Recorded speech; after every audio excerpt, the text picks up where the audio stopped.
You found the Stealth Podcast. Tonight, we'll travel through dark and lonely stories. Where in the world are you watching from? What time is it there?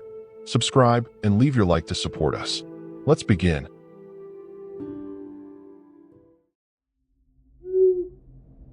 My name is Derek Hawkins, 34 years old from Portland, Oregon. After 5 years trapped in a cubicle at a tech startup, I finally snapped. Quit my job, liquidated my savings, and bought a 2015 Sprinter van that I converted myself. Freedom on 4 wheels, that was the dream. I'd been on the road for about 3 months when I hit Northern California, that magical stretch where ancient redwoods meet the rugged coastline. I'd been camping at various spots along Highway 1, enjoying the solitude and the rhythm of life dictated only by sunrise and sunset. Social media makes van life look glamorous, but nobody posts about the constant search for showers, dumping stations, or safe places to park overnight. That particular evening, I found myself near a small coastal town called Mendocino, with its picturesque cliffs and Victorian buildings. The sky was turning that deep purple-orange that photographers chase, and I needed to find a spot to park for the night. Not always easy when you're trying to stay stealthy. Most of the obvious places had no overnight parking signs, and I wasn't about to drop $50 at an RV park just to sleep. That's when I spotted a small dirt turnout near a trailhead leading into a dense grove of redwoods. Perfect, secluded, flat, and no signs prohibiting overnight stays. I pulled in, positioning my van so it wouldn't be immediately visible from the road. After a quick dinner of canned chili heated on my portable stove, I grabbed my camera to catch the last light of day. The fog was rolling in from the ocean, wrapping around the massive trunks of the redwoods like ghostly fingers. As I framed a shot of the mist-shrouded forest, a voice behind me nearly made me drop my camera. Beautiful, isn't it? But dangerous after dark.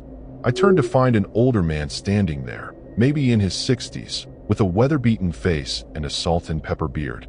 He wore a faded flannel shirt and carried a walking stick made from a twisted branch. I hadn't heard him approach, which was unsettling considering the carpet of crackling leaves covering the ground. "I'm Jack," he said, extending a calloused hand. "Local. Saw your van and thought I'd warn you. This isn't a good place to stay overnight." His eyes darted toward the deepening shadows among the trees.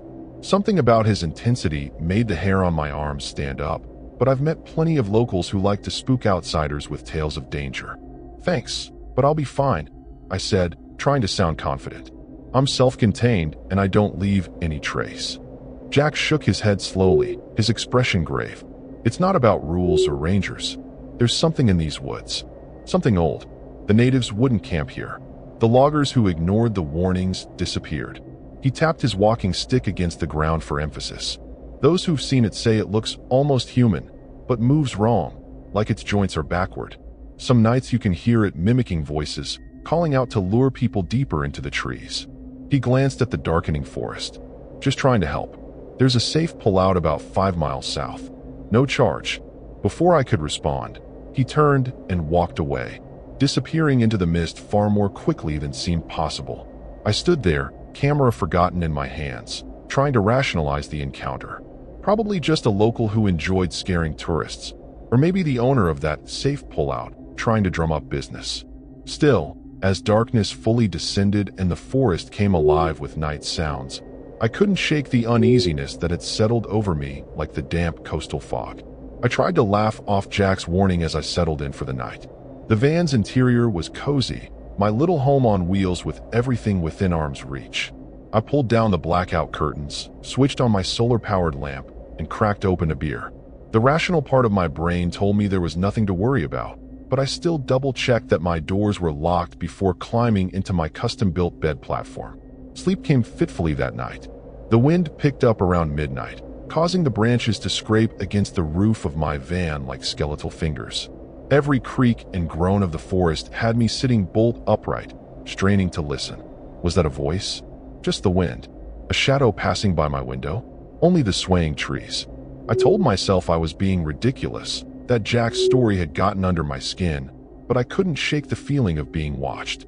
Around 3 a.m., I woke to the sound of something knocking gently on my van door. 3 soft taps, then silence. My heart hammered against my ribs as I lay frozen, listening. There it was again, tap, Tap, tap, more insistent this time. Hello, I called out, my voice embarrassingly thin with fear. No response. I fumbled for my flashlight and phone, cursing myself for parking in such an isolated spot. The knocking stopped, replaced by something worse, a voice, distant but clear, calling my name. Derek, just a whisper at first, then louder. Derek, it couldn't be Jack. I hadn't told him my name. And there was something off about the voice, like it was struggling to form the sounds correctly. I peered through a crack in my curtains, but saw only darkness and shifting fog. I had two choices: stay put until morning or move to a different location. The thought of starting my engine and driving those winding roads in dense fog and pitch darkness seemed even more dangerous than whatever was outside. But as the voice continued calling, sometimes sounding closer, sometimes farther away, I began to doubt my decision. What if Jack had been telling the truth? By sunrise, I was exhausted, having barely slept. The knocking and voices had eventually stopped, but I'd spent the night clutching my phone, one finger hovering over the emergency call button. Morning light filtered through the trees, making the previous night's terror seem absurd. I made a strong cup of coffee and stepped outside to stretch my legs, determined to shake off the creepy experience. The forest looked different in daylight, less threatening, more majestic. I walked a short distance from my van, following what appeared to be a hiking trail. The ground was damp from the night's fog, and I noticed something odd: footprints in the soft earth surrounding my van. They were humanoid but seemed elongated, with impressions that didn't quite match normal foot positioning. I told myself they were just animal tracks distorted by the soil conditions. My curiosity got the better of me, and I decided to follow the trail deeper into the woods. I'd go just far enough to prove to myself there was nothing supernatural lurking among the redwoods. The massive trees towered overhead, creating a cathedral-like atmosphere, with shafts of sunlight breaking through in golden beams. It was beautiful, peaceful even, until I found the walking stick, the same twisted branch Jack had been carrying, abandoned on the trail. I picked it up, turning it over in my hands. Had Jack come back during the night? Was he playing some elaborate prank? As I stood there contemplating this, my phone buzzed with a text notification, startling me. No service out here, but the message had apparently been sent hours ago. It was from my sister. How's NorCal? Stay away from the Mendocino woods. Just read about 3 hikers who went missing there last month. Probably nothing, but be careful. I rushed back to my van, Jack's walking stick still clutched in my hand. Something was very wrong here. I needed to get into town, find cell service, and look up information about Jack, the missing hikers, and any local legends about these woods. As I approached my van, I noticed something that made my blood run cold. The door I was certain I'd closed was now slightly ajar. Inside, nothing seemed disturbed at first glance. My laptop was still there, my small collection of cash untouched. But then I noticed mud on the floor, the same reddish dirt from the forest floor, in a pattern that looked disturbingly like footprints. And scratched into the wooden panel next to my bed was a crude symbol I didn't recognize, something that looked like a stick figure with backward bending limbs. My hands shook as I started the engine. I needed to get out of there. The van roared to life, and I pulled back onto the main road, heading toward Mendocino proper. The small coastal town was just waking up, with a few coffee shops opening their doors to early risers. I found a cafe with Wi-Fi, ordered the largest coffee they had, and began searching for information. Jack Mendocino Forest yielded nothing useful, but Mendocino missing hikers brought up several news articles from the past year. 3 separate incidents, all involving people who had vanished in the same general area where I'd spent the night. The most recent case involved a couple in their 20s who had gone for a day hike and never returned. Search parties found their backpack and 1 shoe, but no other trace. I dug deeper, searching for local legends or folklore. Most results were tourist-friendly stories about ghostly sailors or abandoned lighthouses, but buried in a local history blog, I found something that made my skin crawl. Indigenous legends about a shape-shifting entity in the redwood forests, one that could take human form to lure victims. The Pomo people called it the Mimic and warned that it would study its prey before hunting them. As I read, I became aware of someone watching me. Looking up, I saw an elderly woman at a nearby table staring intently. When our eyes met, she didn't look away but instead got up and approached. "You're staying in those woods, aren't you?" she asked without preamble. I can tell by the look on your face. Before I could respond, she continued, did you meet Jack? My heart nearly stopped. You know Jack? The woman's expression darkened. Everyone around here knows the stories of Jack. Been telling them for generations. Thing is, Jack Thornton was a logger who disappeared in those woods in 1923. They found his camp, his tools, but no body. She leaned closer. Every few years, someone comes into town talking about meeting a helpful older man named Jack near those woods. And then we never see those folks again. I showed her the walking stick, my hand trembling. He gave me this. Or, I found it after he disappeared. The woman recoiled, refusing to touch it. Get rid of that. And get out of Mendocino today if you value your life. She hurried away, leaving me frozen in my seat. The cafe suddenly felt stifling. I gathered my things and practically ran back to my van. My mind raced with horrifying possibilities. If Jack wasn't human, then what had been knocking on my door last night? What had entered my van and left that symbol? And most terrifying of all, if the entity could mimic humans it had observed, had it been watching me all along? I fumbled with my keys, desperate to start the engine and put as many miles between me and Mendocino as possible. The van wouldn't start. I turned the key and got nothing but a clicking sound. Panic rose in my throat as I tried again and again. This couldn't be happening. I'd had the engine checked just 2 weeks ago in Oregon. After the 5th attempt, I popped the hood and stared at the engine, though I knew next to nothing about vehicle mechanics. The battery connection seemed fine, no obvious leaks or damage. I closed the hood and looked around the quiet street, trying to spot an auto shop or garage. That's when I noticed Jack standing across the road, watching me. Same flannel shirt, same weathered face, same walking stick. But wait, how could he have the stick when it was sitting on my passenger seat? As if reading my thoughts, he smiled, revealing teeth that seemed too sharp, too numerous for a human mouth. I blinked, and he was gone. Just vanished, like he'd never been there at all. I was losing my mind. Had to be. I pulled out my phone to call for a tow truck, but the screen showed no service despite being in town. Nothing was working right. I decided to ask for help at the cafe I'd just left, but when I turned around, it too was gone, replaced by a boarded-up storefront with faded lettering. The street, which had seemed normal moments ago, now appeared deserted. Windows that had been lit were dark, doors that had been opened were shut tight. A heavy fog rolled in from the direction of the forest, obscuring the buildings across the street. My instincts screamed at me to run, but where to? I was disoriented, unsure which direction led out of town and which led back toward the woods. I chose a direction and started moving, my pace quickening to a jog. The fog thickened with each step until I could barely see 10 feet ahead. The sounds of the town, distant conversations, car engines, seagulls, faded away, replaced by an eerie silence broken only by my labored breathing.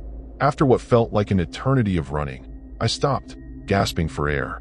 The fog parted momentarily, and I realized with horror that I was back at the trailhead where I'd originally parked. The redwoods loomed overhead, more menacing than majestic now. How was this possible? I'd driven several miles into town, yet here I was, right back where I'd started. My van was nowhere to be seen. I spun around, looking for any sign of the road, but saw only trees and mist in every direction. A twig snapped behind me. I whirled around to find Jack standing there, but something was wrong with his proportions. His arms seemed too long, his legs bent at unnatural angles. "Derek," he said, but his voice had changed, becoming a guttural approximation of human speech. "You should have heeded my warning." His face began to shift, features melting and reforming into something that resembled a human face, but wasn't quite right, like a mask worn by something that had only a passing understanding of human anatomy. I ran.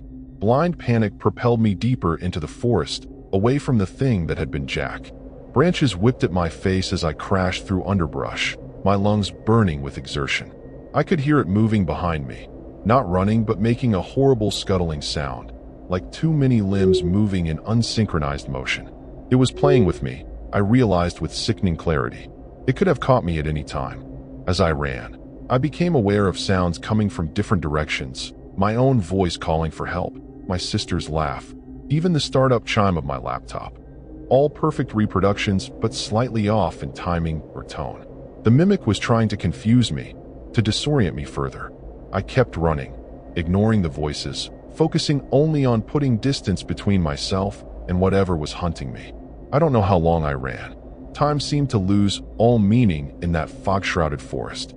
Eventually, I collapsed against the massive trunk of a redwood, my legs giving out from exhaustion. The voices had stopped, but that didn't mean I was safe. I strained to listen for any sound of pursuit, but heard only my own ragged breathing and the distant calls of birds. As my racing heart began to slow, I took stock of my situation. No phone service. No idea where I was in relation to the road. No supplies except what was in my pockets, a Swiss Army knife, my useless phone, and about $20 in cash. The fog was beginning to lift slightly, allowing sunlight to filter through the canopy above. If I could determine which direction was east, I might be able to find my way back to Highway 1. I was about to push myself to my feet when a voice called out nearby. "Hello? Is someone there? I need help." It was a woman's voice, young and frightened. My first instinct was to call back, but Jack's warning about the entity mimicking voices froze the words in my throat. This could be another trap, but what if it was a real person, another hiker lost in these woods? Against my better judgment, I moved cautiously toward the voice. Peering through a stand of ferns, I saw her, a young woman in hiking gear, looking disoriented and scared. "Oh, thank God," she said when she spotted me. "I've been lost for hours. My boyfriend and I got separated on the trail." She looked normal enough, but something about the way she stood, slightly too still, made alarm bells ring in my head. "What's your name?" I asked, keeping my distance. "Emily," she replied, taking a step toward me. "Emily Cranston. Please, my boyfriend might be hurt. We need to find him." I remembered one of the missing hikers articles I'd read at the cafe. A couple, the most recent disappearance. The woman's name had been Emily Cranston. This couldn't be a coincidence. "When did you and your boyfriend come to these woods, Emily?" I asked, slowly reaching for my knife. Her face remained friendly, concerned, but her eyes, I noticed now they didn't blink. "Not once. 3 weeks ago," she said. "We were just supposed to be on a day hike." The timing matched the article. Either this was actually Emily Cranston, who had somehow survived weeks alone in these woods looking remarkably clean and well-fed, or I backed away slowly. I think I saw some search and rescue people back that way. I lied, pointing in the opposite direction from where I planned to run. Emily smiled, but the expression didn't reach her eyes. "Oh, that's wonderful news. Let's go together." She took another step toward me, and I noticed something horrifying. Her feet weren't touching the ground. She was hovering, just an inch above the forest floor. I turned and ran, not looking back even as Emily's voice distorted into something inhuman, a screeching sound that no human throat could produce. The forest seemed to come alive around me, branches reaching like arms to block my path, roots rising from the ground to trip me. I kept running, changing direction randomly, hoping to throw off pursuit. Just when I thought my lungs would burst, I broke through the tree line and stumbled onto asphalt. A road. Highway 1, by the looks of it. I flagged down the first car that passed, a startled elderly couple who let me into their RV despite my wild appearance and even wilder story. They drove me to the nearest police station in Fort Bragg, where I reported everything. The officers exchanged looks as I told my story. They'd heard similar tales before. They confirmed that Emily Cranston and her boyfriend were still missing, presumed dead. They also confirmed that no one named Jack Thornton had lived in the area for nearly a century. When I mentioned the symbol scratched into my van's interior, one of the older officers turned pale and left the room. 3 days later, they found my van, not at the trailhead where I'd left it, not in Mendocino where I'd driven it, but deep in the forest, over 2 miles from any road. The interior was shredded, like something with massive claws had torn through it in a frenzy. And carved into every wooden surface was that same stick figure with the backward bending limbs. They never found Jack's walking stick, though I swore I'd left it on the passenger seat. I've left Northern California far behind, heading east across the country. But sometimes, when I park for the night in a quiet, isolated spot, I hear a gentle tapping on my new van's door. 3 soft knocks, and a voice, my voice, calling from the darkness outside. I never answer. I never will. Because now I know the truth about Jack and the thing in the Mendocino woods. He didn't warn me about the entity.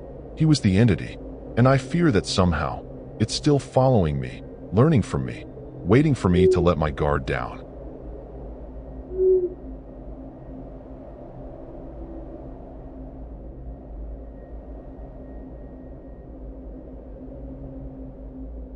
My name is Maren Keller, 29 years old from Seattle, Washington. After my architecture firm downsized during the recession, I decided to take my severance package and fulfill a long-held dream, converting a van and hitting the road. 6 months and one meticulously renovated 2017 Ford Transit later, I was living the van life dream that had filled my Instagram feed for years. I'd built everything myself: the cedar-paneled walls, the compact kitchen with its tiny propane stove, the bed platform with storage underneath. My little 72 square feet of freedom. I'd been traveling down the Pacific coast for about a month when I reached Northern California.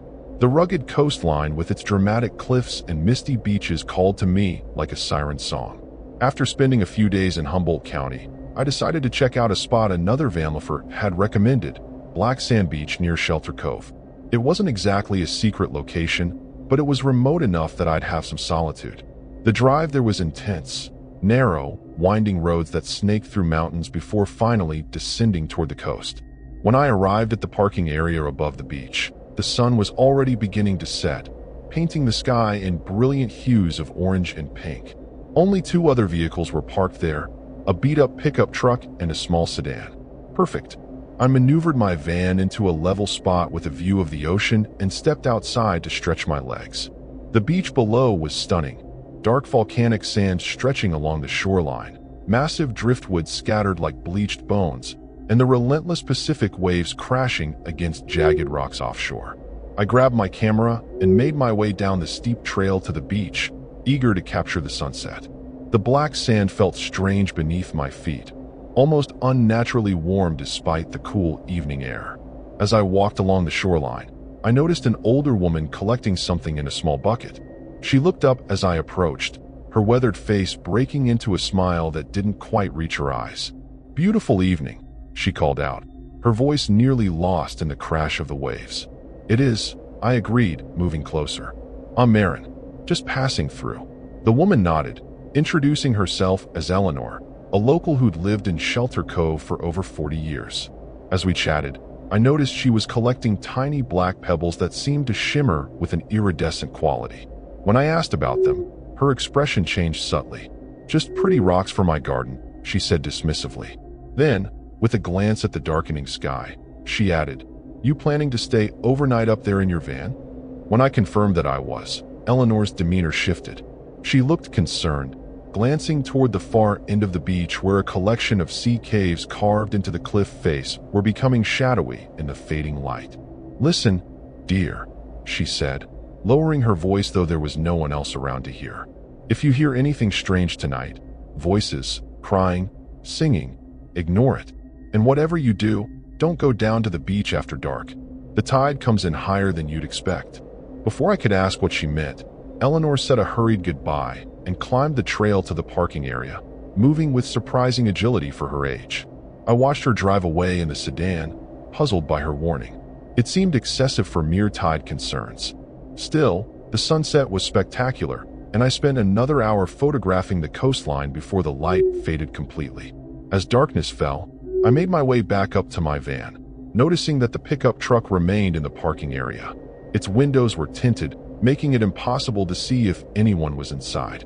I prepared a simple dinner of pasta with canned sauce, not glamorous, but filling, and settled in with my laptop to edit the day's photos. The beach looked even more dramatic in the images than it had in person, the black sand creating a stark contrast with the white foam of the waves. As I scrolled through the photos, I noticed something odd in one of them. A dark figure standing at the entrance to one of the sea caves, barely visible in the shadows. I zoomed in, but the image became too pixelated to make out details. Probably just a trick of the light, I told myself, or another visitor I hadn't noticed. Around midnight, with my eyes growing heavy, I closed my laptop and prepared for bed. The wind had picked up, rocking my van slightly and creating a whistling sound as it passed through the parking area. Just as I was drifting off to sleep, I heard it singing. A haunting melody that seemed to rise from the beach below, a woman's voice weaving through the sound of the waves. It was beautiful but unsettling, the words in a language I didn't recognize. I remembered Eleanor's warning and tried to ignore it, pulling my pillow over my head. But the singing continued, growing louder, more insistent, until it seemed to surround my van completely. I barely slept that night. The singing eventually stopped around 3 a.m., but by then my nerves were so frayed that I kept startling awake at every sound. The creak of my van in the wind, the distant crash of waves, what sounded like footsteps on the sand below. When dawn finally broke, I was exhausted but relieved. I made a strong pot of coffee and stepped outside, breathing in the salty morning air to clear my head. The pickup truck was gone. I hadn't heard it leave during the night, which seemed impossible given how light a sleeper I'd become. The beach below looked peaceful in the morning light, showing no signs of the previous night's disturbance. I decided to go for a walk, telling myself the singing had just been the wind playing tricks on my tired mind, or perhaps someone camping further down the coast who had a beautiful voice. As I descended the trail, I noticed fresh footprints in the black sand, too many to count, as if a crowd of people had been walking along the shoreline. Yet the beach was deserted now. I followed the footprints, curiosity overriding my uneasiness. They led toward the sea caves I'd photographed yesterday, then disappeared at the entrance to the largest one. I peered inside, but it was too dark to see more than a few feet. Without a proper flashlight, I wasn't about to venture in. Instead, I wandered along the shoreline, collecting interesting shells and taking more photos. The morning fog was starting to burn off when I noticed something partially buried in the sand. A necklace made of the same iridescent black pebbles Eleanor had been collecting. I picked it up, admiring the way the stones caught the light, shifting from deep black to purple and blue depending on the angle. It seemed old, the clasp tarnished with age and salt water. I pocketed the necklace, thinking I might run into Eleanor again and return it to her. As I continued my walk, I came across a man sitting on a large piece of driftwood, sketching the coastline. He looked to be in his 40s, with salt and pepper hair and the weathered look of someone who spent most of his time outdoors. "Morning," he called out when he noticed me. "You the one in the transit up top?" When I nodded, he introduced himself as Ray, explaining he was the owner of the pickup truck.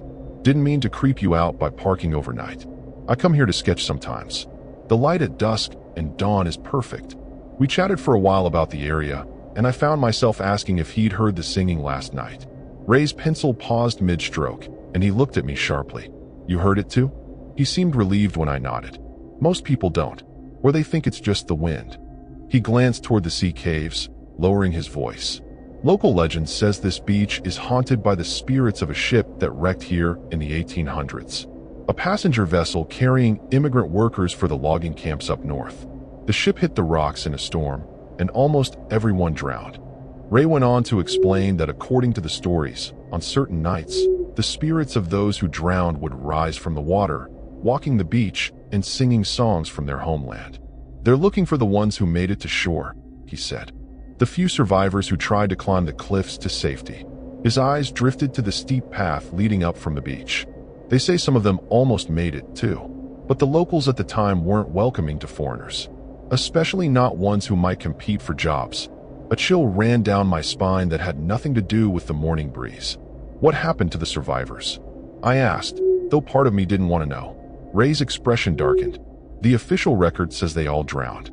No survivors found." He closed his sketchbook with a snap. "But the singing tells a different story. Those spirits aren't looking for their drowned companions. They already know where they are. They're looking for justice." By the time I returned to my van, the sun was high in the sky, burning away both the morning fog and my uneasiness about the previous night. I decided to stay one more night, partly because the location was stunning, partly because I was too exhausted to drive safely after my sleepless night, and if I'm being honest, partly because I was curious about the singing. If I heard it again, I could record it, maybe even try to see what was causing it. Ray's ghost story was fascinating, but I'd never believed in the supernatural. There had to be a logical explanation.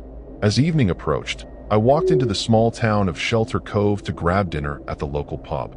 The place was mostly empty, just a few locals nursing beers at the bar. I sat at a corner table, enjoying a surprisingly good fish and chips while flipping through a brochure about local history I'd picked up at the entrance. There was a brief mention of the shipwreck Ray had told me about, the SS Humboldt, lost in a storm in 1853. 62 passengers and crew drowned, with no survivors. What caught my attention was the detail that many of the passengers were Chinese laborers coming to work in the logging industry, a fact that had caused tension with the established white workers in the area. I arrived back at my van just as the sun was setting, the sky ablaze with color. The parking area was empty, no sign of Ray's pickup or any other vehicles. I sat on the hood of my van, watching as darkness gradually claimed the coastline. The black sand seemed to absorb the fading light, creating the illusion that the beach was disappearing altogether. As true night fell, I went inside, leaving my windows cracked to catch the sea breeze. This time, I was prepared for the singing. I set up my phone to record, placing it near the open window. Around the same time as the previous night, it started, that haunting melody rising from the beach below. But tonight it sounded different, more voices joining in, the song shifting from mournful to something almost angry. My curiosity overcame my apprehension. I grabbed my flashlight and quietly opened my van door, careful not to make a sound as I stepped outside. The night was clear, a full moon providing enough light to see by as I made my way down the trail to the beach. The singing grew louder as I approached, and now I could see them, dark figures moving along the shoreline, at least a dozen of them. They appeared solid from a distance, not the translucent apparitions I'd expect if I were actually seeing ghosts. Real people, then, perhaps conducting some kind of ceremony or reenactment. Relief flooded through me. There was a logical explanation after all. I moved closer, keeping to the shadows at the edge of the beach. Now I could see that the figures were dressed in old-fashioned clothing, long coats, loose pants tied at the ankles, wide-brimmed hats that hid their faces. Their movements were odd, slightly jerky, as if they were unused to walking on land. The singing continued, rising and falling like the waves themselves, in what I now recognized as Cantonese or another Chinese dialect. One of the figures separated from the group, walking toward the base of the cliff where the trail led up to the parking area. As it moved closer to where I was hiding, I saw its face in the moonlight and had to stifle a scream. The figure had no eyes, just empty, water-filled sockets that somehow still seemed to be looking directly at me. Its skin was pale and bloated, like something that had been underwater for a very long time. This was no reenactment. I backed away slowly, trying not to make a sound, but my foot dislodged a small rock that clattered down the path. The eyeless figure turned sharply at the noise, cocking its head in an inhuman angle. Then it opened its mouth, far wider than any human mouth should open, and let out a sound that was part scream, part gurgle, as seawater poured from between its blackened teeth. The other figures on the beach stopped singing and turned as one toward me. Panic propelled me up the trail, scrambling on all fours when the incline grew steep. Behind me, I could hear multiple sets of footsteps, a wet shuffling sound that seemed to be gaining on me no matter how fast I moved. I risked a glance back and immediately wished I hadn't. The figures were climbing the trail with unnatural speed, their movements spider-like, limbs bending in impossible ways as they scuttled up the cliff face. I reached my van and fumbled with the keys, my hands shaking so badly I could barely unlock the door. As I finally wrenched it open and threw myself inside, something cold and wet grabbed my ankle. I kicked out blindly, connecting with something soft and yielding. There was that horrible gurgling scream again, and the pressure on my ankle released. I slammed the door shut and hit the lock button, then scrambled into the driver's seat and started the engine. In the glow of my headlights, I could see them, a dozen or more waterlogged figures surrounding my van, their bloated faces pressed against the windows, empty eye sockets staring in at me.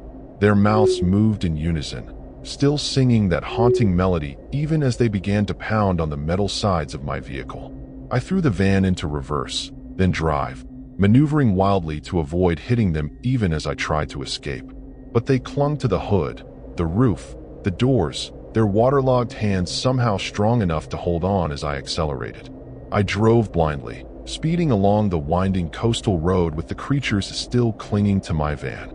Through the windshield, I could see one of them dragging itself across the hood, leaving a trail of brackish water and seaweed.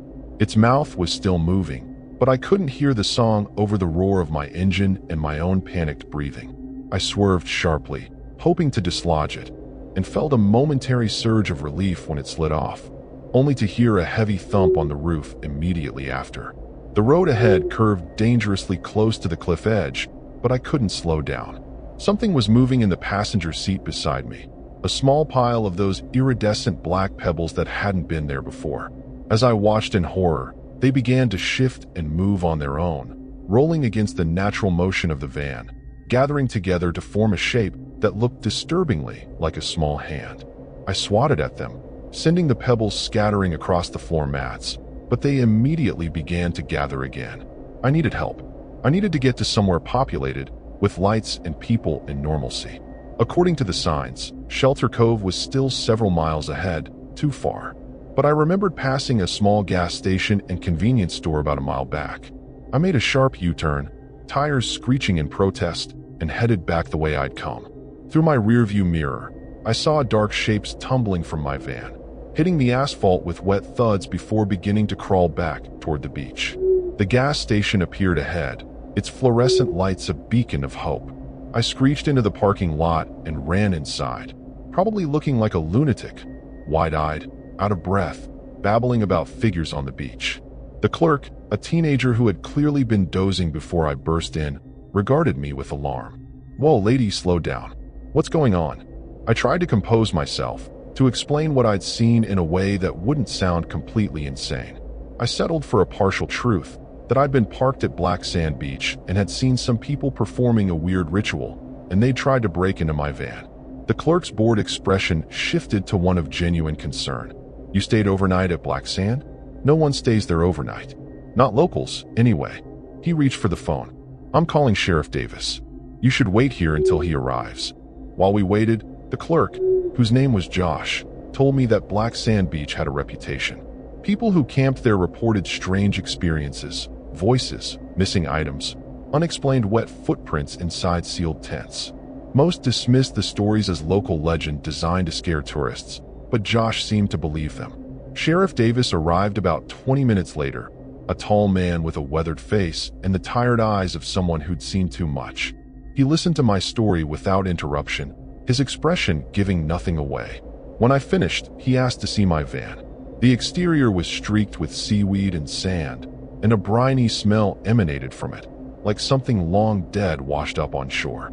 But there were no visible handprints, no concrete evidence of what I'd experienced. "Look," I said desperately, reaching into my pocket. "I found this necklace on the beach.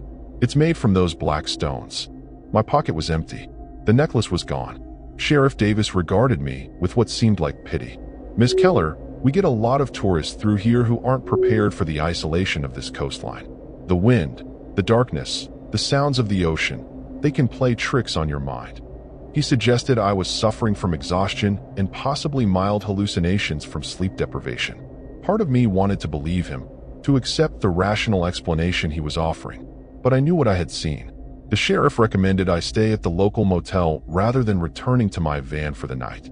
"Get some real sleep," he advised. "Things will look clearer in the morning." He even offered to escort me there, which I gratefully accepted.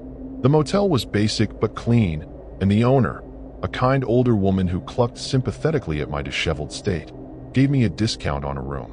Before leaving, Sheriff Davis handed me his card with a cell number scrawled on the back. "Just in case," he said, his expression unreadable. Alone in the motel room, I stripped off my salt-stained clothes and stepped into the shower, letting the hot water wash away the physical remnants of my ordeal. But I couldn't wash away the images in my mind. Those eyeless faces, the impossible movements of the figures as they climbed the cliff, the singing that still echoed in my ears. After my shower, I checked my phone, remembering the recording I'd set up. The file was there, but when I played it back, there was nothing but the sound of waves and wind. No singing, no voices. Had I imagined it all? Too wired to sleep despite my exhaustion, I opened my laptop and began searching for information about the SS Humboldt shipwreck. Most sources confirmed what I already knew. A passenger ship carrying Chinese laborers had run aground during a storm in 1853, with no survivors. But one obscure blog dedicated to Pacific Northwest maritime history told a different story. According to this account, based on a journal allegedly found decades after the wreck, 7 Chinese passengers had made it to shore alive. They had tried to climb the cliffs to safety, but were met at the top by a group of white laborers who feared the competition for jobs. There was a confrontation, and the survivors were driven back down to the beach where the rising tide claimed them. The blog post ended with a chilling detail. Locals reported that the black sand on the beach had appeared only after that night, and that strange singing could sometimes be heard when the moon was full. I must have fallen asleep at some point, because I woke to sunlight streaming through the thin motel curtains. For a blissful moment, I didn't remember the events of the previous night. Then it all came flooding back. I checked my phone. It was just past noon. I'd slept longer than I had in weeks. There was a missed call from Sheriff Davis and a voicemail asking me to come to the station when I woke up. He'd had my van towed there for safekeeping. At the sheriff's station, a small building that also housed the local post office, I found not only Davis but also Eleanor, the woman I'd met collecting pebbles on the beach. She looked even older in the harsh fluorescent lighting, her face a map of wrinkles and sun damage. "Marin," she said, taking my hands in her cool, dry ones. "I owe you an apology. I should have been clearer with my warning." Sheriff Davis explained that Eleanor had come forward after hearing about my experience. She had more information about Black Sand Beach, information she'd been hesitant to share with outsiders. Eleanor told me she was a descendant of one of the white laborers who had confronted the Chinese survivors that night in 1853. The story had been passed down through generations of her family, not with pride, but as a burden, a dark secret that explained the curse that seemed to follow them. "They didn't just turn them away," she said quietly. "They hunted them down, drove them back into the sea, stood on the shore and watched them drown." She pulled something from her pocket, the necklace I'd found on the beach. These stones appeared the next day, black when before the sand had been golden. Each one represents a soul lost that night. According to Eleanor, the drowned passengers returned every full moon, reenacting their death and seeking revenge against the descendants of those who had wronged them. "They can't cross the barrier between land and sea except on those nights," she explained. "And they can't climb past the spot where they were turned back, the parking area where you stayed. But they try. Every month, they try." The pebbles, she told me, were how they marked those they wanted to take with them, leaving a trail, a connection that allowed them to find specific people even away from the beach. I thought of the pebbles that had appeared in my van, forming the shape of a hand. "They marked me," I whispered. Eleanor nodded grimly. "They did, but there's a way to break the connection." From a cloth bag, she pulled out what looked like a small doll made of dried seaweed and twine, with tiny shells for eyes. "My grandmother taught me how to make these. They offer protection." She pressed it into my hand, closing my fingers around it. "Keep this with you. Don't return to the beach. Drive inland, away from the coast, before the moon rises tonight." Sheriff Davis had remained silent during Eleanor's explanation, his face impassive. Now he spoke up.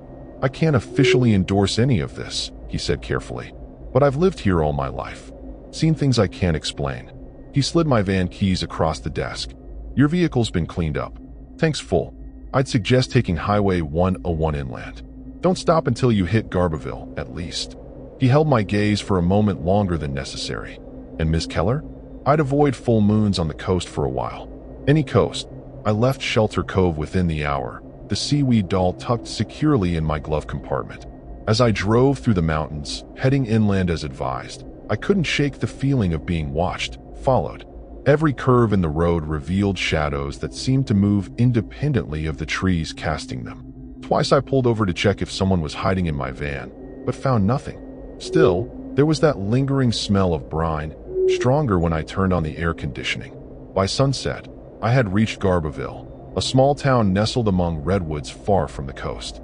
I checked into a motel, took another long shower, and tried to convince myself that I was safe now, that the distance and Eleanor's charm had broken whatever connection the beach spirits had established with me. I even managed to eat a decent dinner at a local diner, though I avoided seafood, the smell of it suddenly nauseating. As night fell, I found myself obsessively checking the phase of the moon, still full, its light filtering through my motel window despite the curtains I'd drawn tightly closed. Sleep eluded me.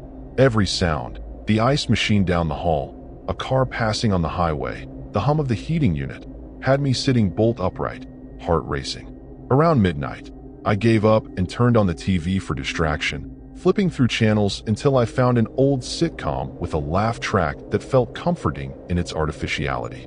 That's when I noticed it, a small puddle forming on the carpet near the door to my room. As I watched, it grew larger, water seeping in from underneath the door even though there was no rain, no reason for water to be there at all. I backed away, pressing myself against the headboard of the bed. The puddle continued to spread, and now I could see something in the water. Tiny black pebbles, those same iridescent stones from the beach, appearing as if being pushed through the crack under the door. They moved with purpose, arranging themselves into patterns on the wet carpet.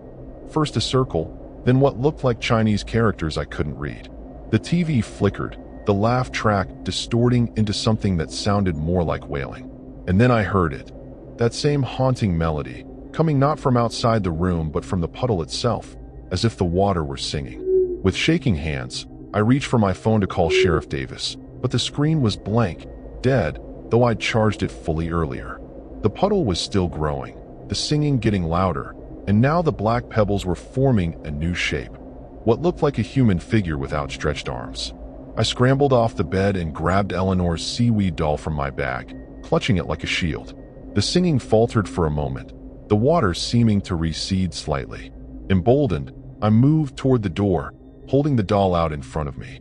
That's when the pounding started, heavy, wet thuds against my motel room door.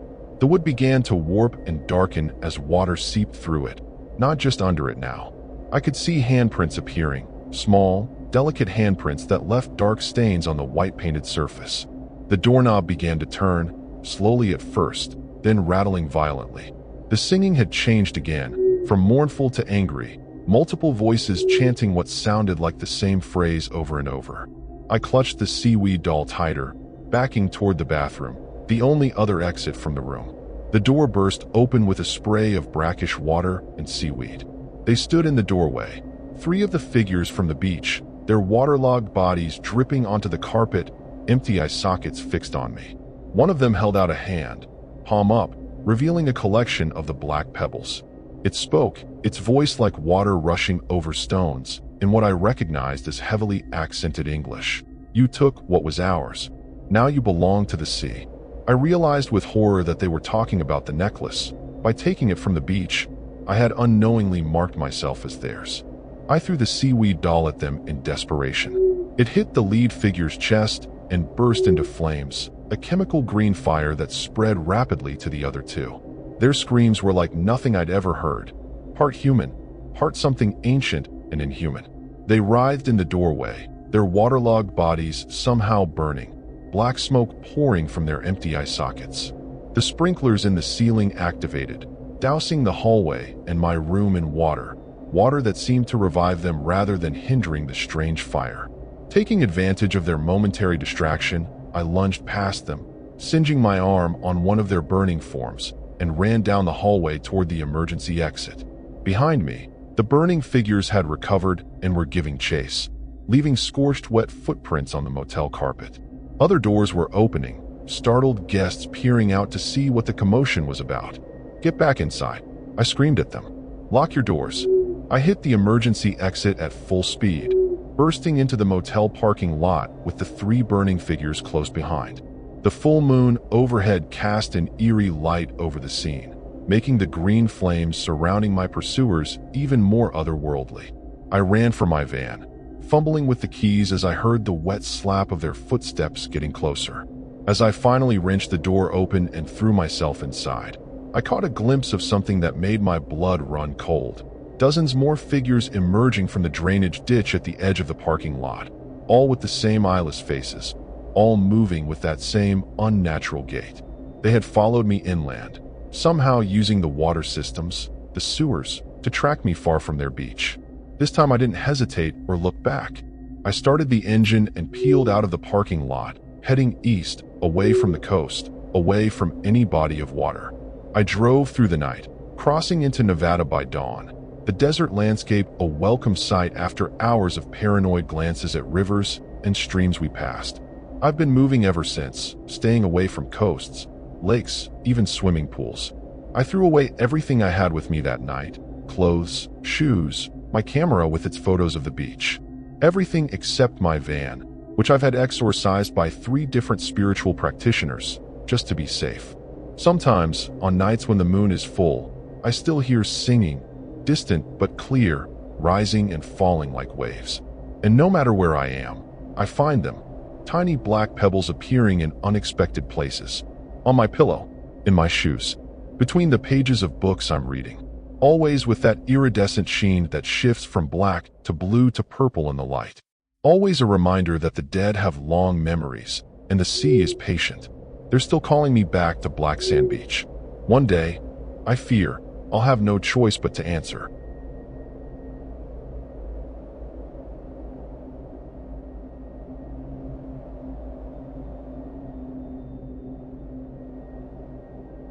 The engine of my old Chevy van rumbles as I pull into a gravel lot off Highway 101, just outside Crescent City, Northern California. I'm Lucas Harper, 29 years old, and I call Portland, Oregon, home when I'm not chasing freedom on the open road. My van, lovingly dubbed Rusty, is my ticket to a life unmoored, solar panels, a fold-out bed, and a tiny stove crammed into 60 square feet of freedom. Tonight, I'm parked near the edge of Jedediah Smith Redwood State Park, the towering trees swallowing the last of the sunset.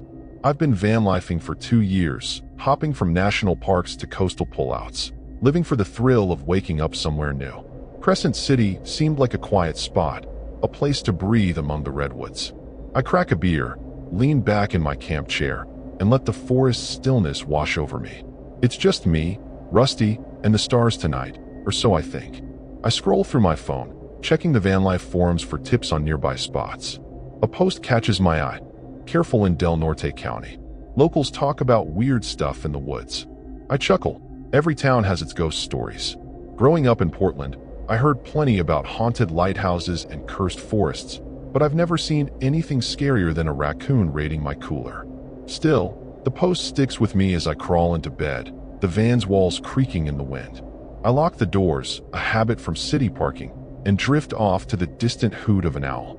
My dreams are restless, filled with vague shapes moving through fog. Around midnight, a sharp rap on the van's side jolts me awake. My heart thumps as I sit up, straining to hear over the blood pounding in my ears. Nothing, just the wind, I tell myself, but I don't fall back asleep. Morning breaks with a gray drizzle, the kind that clings to your bones. I brew coffee on my stove, the hiss of the kettle grounding me. The lot's empty except for a beat-up sedan parked 100 yards off, its windows fogged. I figure it's another vanlifer or a local fisherman. I pack up, planning to hike a trail in the redwoods before moving on. As I'm tossing my chair in the back, a guy appears, mid-40s, wiry, with a scruffy beard and a faded flannel. He's got this intense stare, like he's sizing me up. "You camping here long?" he asks, voice gravelly. I shrug, keeping it friendly but vague. "Just passing through." He nods, eyes flicking to the woods. "Be careful. There's something out there. Not human." His words hang in the damp air, creepy as hell, but I force a laugh. I'll keep an eye out. I don't think much of the guy as I head into town for supplies. Crescent City's a small place, hardware stores, a diner, and a Walmart where I stock up on canned chili and batteries. At the checkout, I chat with the cashier, a chatty woman named Marla, maybe 60, with a warm smile. I mentioned the guy from the lot, fishing for context. Said something about an entity in the woods. I say, expecting her to roll her eyes.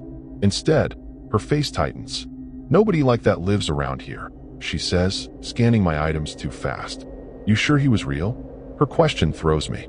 Of course he was real. I saw him, talked to him. But her words plant a seed of doubt, and I leave the store feeling uneasy, the horror of her implication sinking in. Back at Rusty, I decide to move to a new spot, a secluded pull-out deeper in the park. The guy's warning was probably just small-town weirdness, but I'm not taking chances. Driving through the redwoods, the trees loom like silent giants, their shadows swallowing the road. I pass a ranger station, but it's closed, a handwritten sign saying "back tomorrow." My new spot's a dirt clearing, hidden from the highway. I level the van, pop the skylight, and try to shake the creepy vibe. As night falls, I cook dinner, ramen with a fried egg, my go-to. The forest is quiet, too quiet, like it's holding its breath. I check my locks twice, telling myself I'm being paranoid. But that guy's face, his warning, keeps creeping into my thoughts. I pull out my journal, a habit I picked up to track my travels. I scribble about the day, the guy, Marla's odd comment. Writing usually calms me, but tonight it just makes me jumpy. I keep glancing at the windows, expecting to see a face pressed against the glass. Nothing's there, just darkness. I try to distract myself with a podcast, but the signal's spotty, cutting in and out. Frustrated, I turn it off and lie in bed, staring at the ceiling. The van feels smaller tonight, like the walls are closing in. I tell myself it's just the isolation messing with me. Van life can be lonely sometimes. You're free, but you're also alone. I close my eyes, willing sleep to come, but my mind won't shut off. Around 2 a.m., I hear it, a low hum, barely audible, like a distant engine. I sit up, heart racing. It's not a car, the road's too far. I grab my flashlight, peering through the curtains. The beam catches nothing but trees. The hum grows louder, then stops abruptly. Silence presses against my ears, heavy and disturbing. I wait, frozen, for what feels like hours. Nothing happens, but I'm wide awake now, clutching the flashlight like a lifeline. I think about the guy again, his warning about something not human. It's ridiculous, right? Just a local screwing with me. But Marla's words echo. You sure he was real? I shake it off, forcing myself to lie back down, but sleep doesn't come. By morning, I'm exhausted, my eyes gritty from lack of sleep. I step outside, scanning the clearing. No footprints, no tire tracks, nothing out of place. But the air feels wrong, like it's charged with static. I decide to head into town again, maybe ask around about the guy. At a coffee shop, I strike up a conversation with a barista, Jake, a lanky kid in his 20s. I describe the guy, flannel, beard, creepy vibe. Jake frowns, shaking his head. Doesn't sound like anyone I know. You check with the Rangers? They know everybody. His words don't help. If anything, they make the horror of the situation sharper. I leave the shop, my coffee untouched, a knot tightening in my gut. Driving back to the park, I can't shake the feeling I'm being watched. The redwoods, once majestic, now feel oppressive, their branches clawing at the sky. I tell myself I'm overreacting, that van life just gets to you sometimes. You spend too much time alone, and your mind starts playing tricks. But as I pull into my spot, I notice something off. The van's skylight, the one I left open for air, is closed. I know I didn't touch it. My pulse spikes as I climb inside, checking every corner. Nothing's missing, nothing's moved. But the skylight's latch is locked from the inside. The realization hits me like a punch. Someone, or something, was in here. I sit in Rusty, staring at the locked skylight, my hands shaking as I try to make sense of it. I'm Lucas Harper, still rattled from last night's hum, and that creepy guy's warning in Crescent City. The skylight's latch is old, sure, but it doesn't just close itself. I check the van again, every cabinet, under the bed, even the tiny bathroom. Nothing's out of place, but the air feels heavy, like someone's been here. I tell myself it's paranoia. That van life can make you jumpy. Once, in Oregon, I freaked out over a branch scraping my roof, convinced it was a bear. But this feels different, more disturbing. I grab my phone to call a friend, but there's no signal out here in the redwoods. I'm alone, and that realization sits like a stone in my chest. I decide to head to the ranger station I passed yesterday. If anyone knows about weird locals or pranks, it's them. The drive through Jedediah Smith Redwood State Park is tense, the towering trees blocking out the sun. I keep checking my rear view, half expecting to see that flannel guy tailing me. At the station, a ranger named Carla, mid-30s with a no-nonsense vibe, listens as I describe the guy and the skylight. No one like that around here, she says, echoing Marla from the Walmart. Could be a drifter, but messing with your van? That's bull. She promises to patrol the area, but warns me to stick to designated campsites. Her advice is practical, but it doesn't ease the horror creeping up my spine. Back at my spot, I debate moving on. Crescent City's got charm, but this place is starting to feel wrong. I pull up a Vanlife app, searching for safer spots nearby. There's a campground 20 miles south, near Klamath, with good reviews. I'm tempted, but I've got this stubborn streak. Running feels like letting the creepy guy win. Plus, gas isn't cheap, and I'm trying to stretch my savings. I decide to stay one more night, but I'm not stupid. I rig a makeshift alarm, some fishing line tied to pots and pans around the van's perimeter. If anything gets close, I'll hear it. It's a trick I learned from a Vanlifer in Nevada who dealt with coyotes. Simple, but it gives me a shred of control. As dusk settles, I cook dinner. Canned soup, nothing fancy. The forest is quiet again, too quiet, like it's waiting for something. I keep glancing at the skylight, now propped open with a stick to avoid another mystery lock. My journal's out, but I can't write. My mind's racing. I think about Marla's words. You sure he was real? It's ridiculous, but I start wondering if I imagine the guy. Sleep deprivation can mess with you. I've had nights on the road where I swore I saw things that weren't there. But I can still picture his face, those intense eyes. The memory feels sharp, too real to be a hallucination. Doubt gnaws at me, making everything scarier. I try to distract myself by organizing the van. I'm folding clothes when I notice my pocket knife, usually clipped to my belt, is missing. I tear the place apart, under the mattress, in the glove box, everywhere. It's gone. My stomach twists as I remember leaving it on the counter last night. Did someone take it? The skylight incident floods back, and I feel exposed, like the van's no longer my safe haven. I grab a wrench from my toolbox, a poor substitute but better than nothing. Outside, the fishing line alarm is untouched, no sign of anyone. Still, the loss of the knife feels like a violation, a small but horrifying crack in my reality. Night falls, and I'm too wired to sleep. I sit in the driver's seat, lights off, watching the clearing. The redwoods loom like silent sentinels, their shadows shifting in the moonlight. I think about my sister, Ellie, back in Portland. She's always worried about me out here, says Vanlife's too risky. I brushed her off, but now I wish I could hear her voice. Around 1 a.m., I hear a snap, a twig breaking, maybe 50 feet away. I freeze, gripping the wrench. My flashlight's beam cuts through the dark, catching nothing but trees. The snap doesn't repeat, but my heart's pounding so hard I can barely breathe. I tell myself it's a deer, but the horror of being watched won't let go. I climb into bed, keeping the wrench close.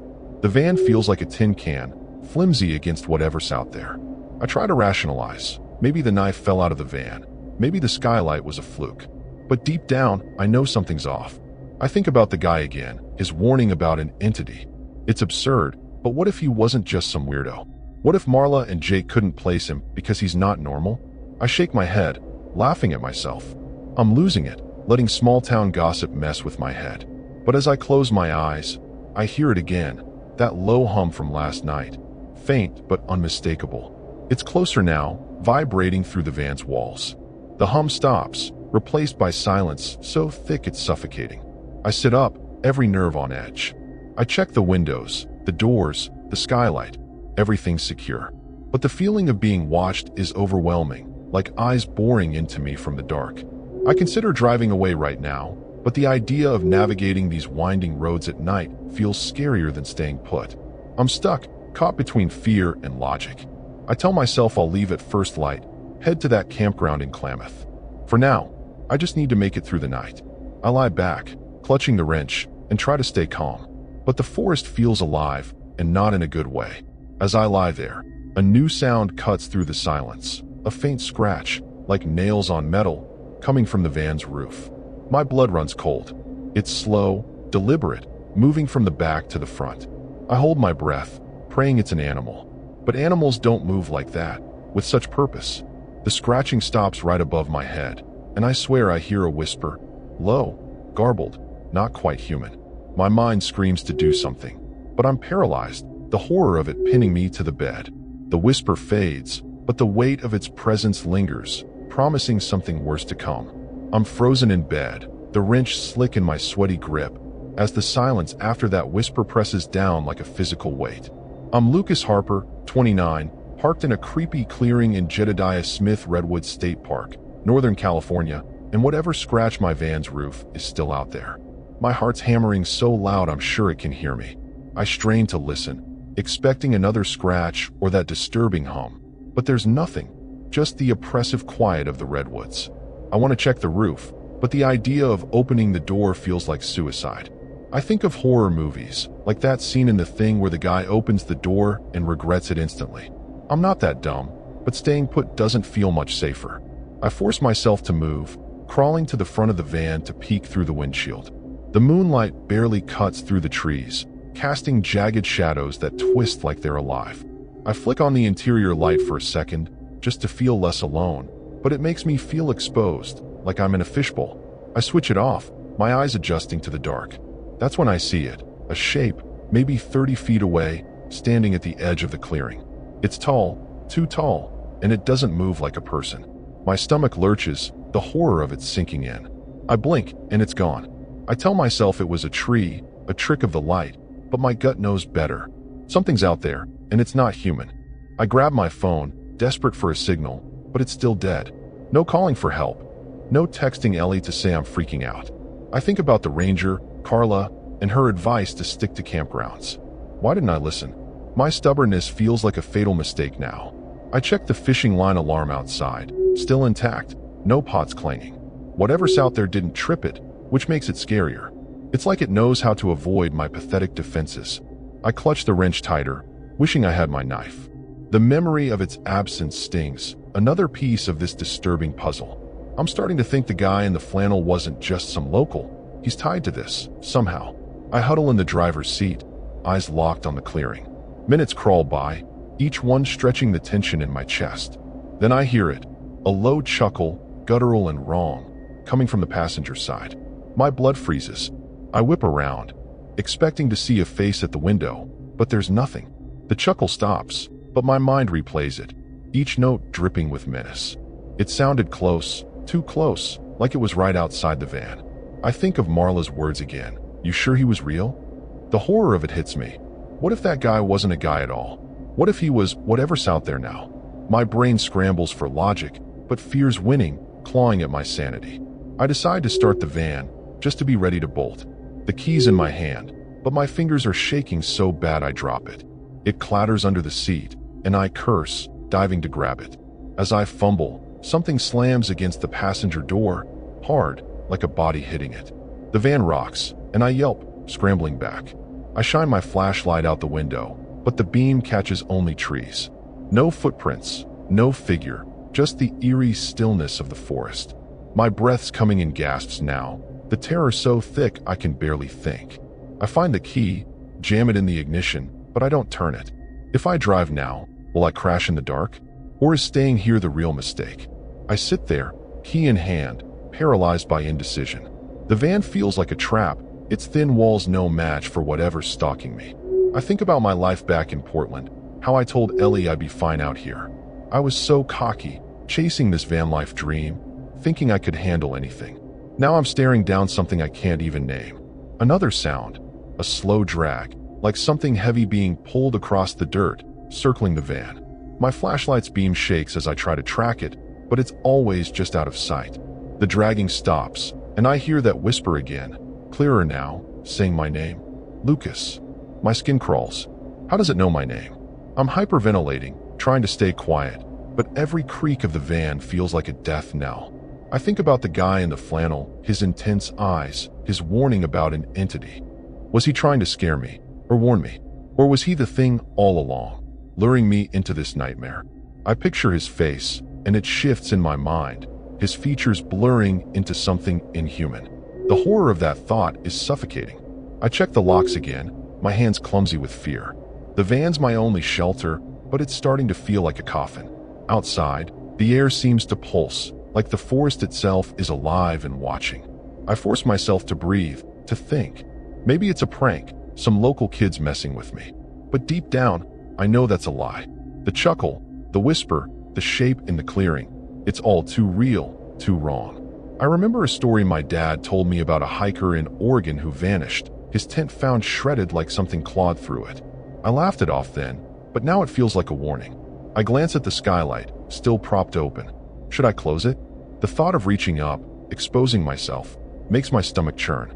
But leaving it open feels like inviting whatever's out there inside.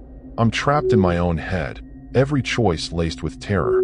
As I sit there, the van's interior light flickers, just for a second. I didn't touch it.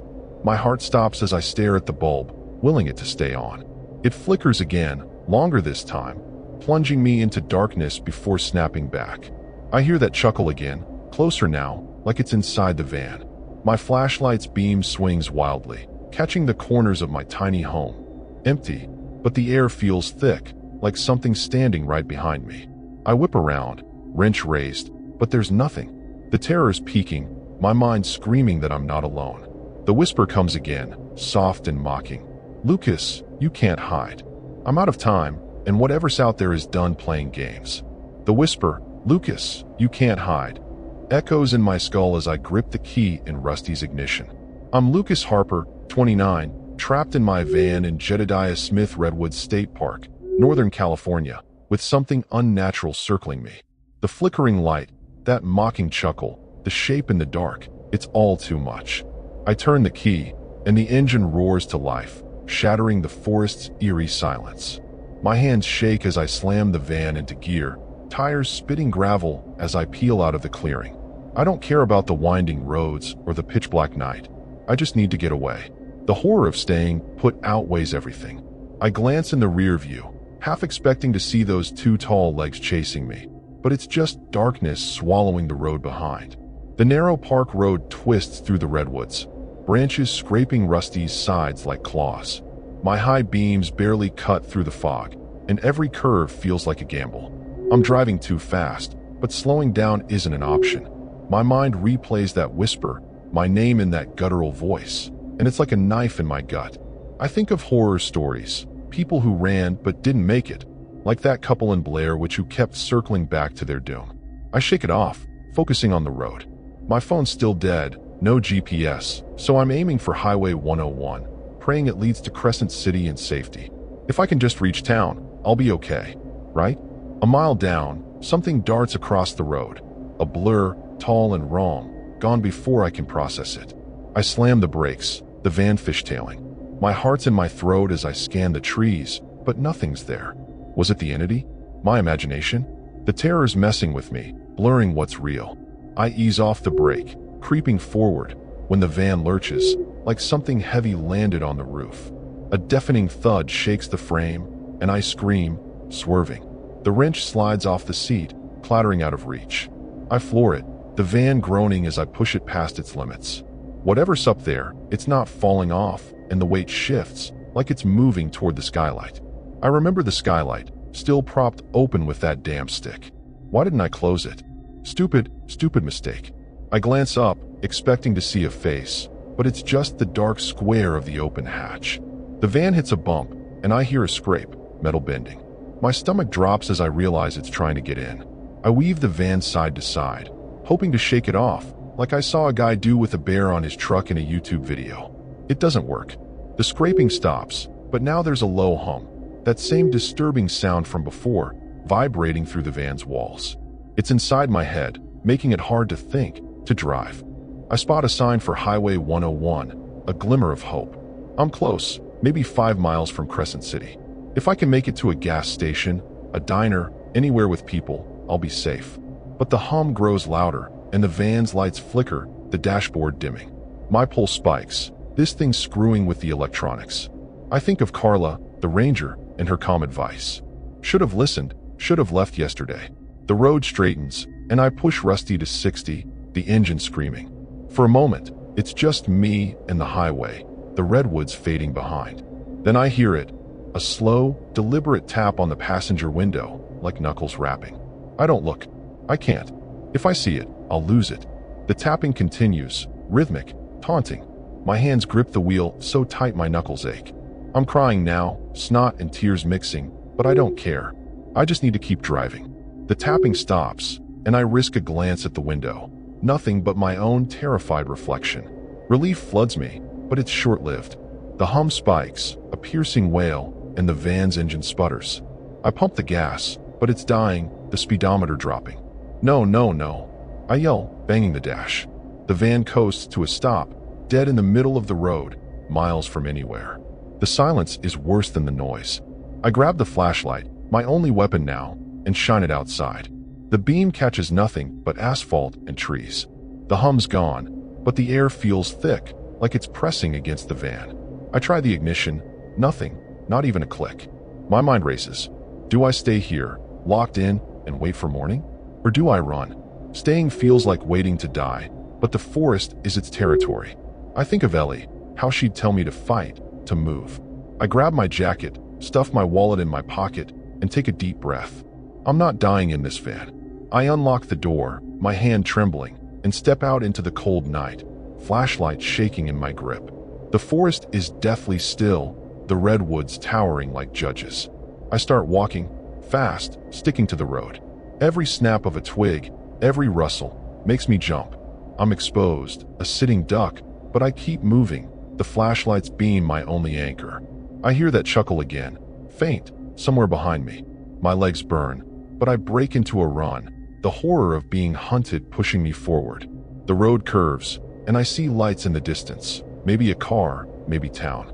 Hope surges, but then I hear it. Footsteps, heavy and deliberate, matching my pace.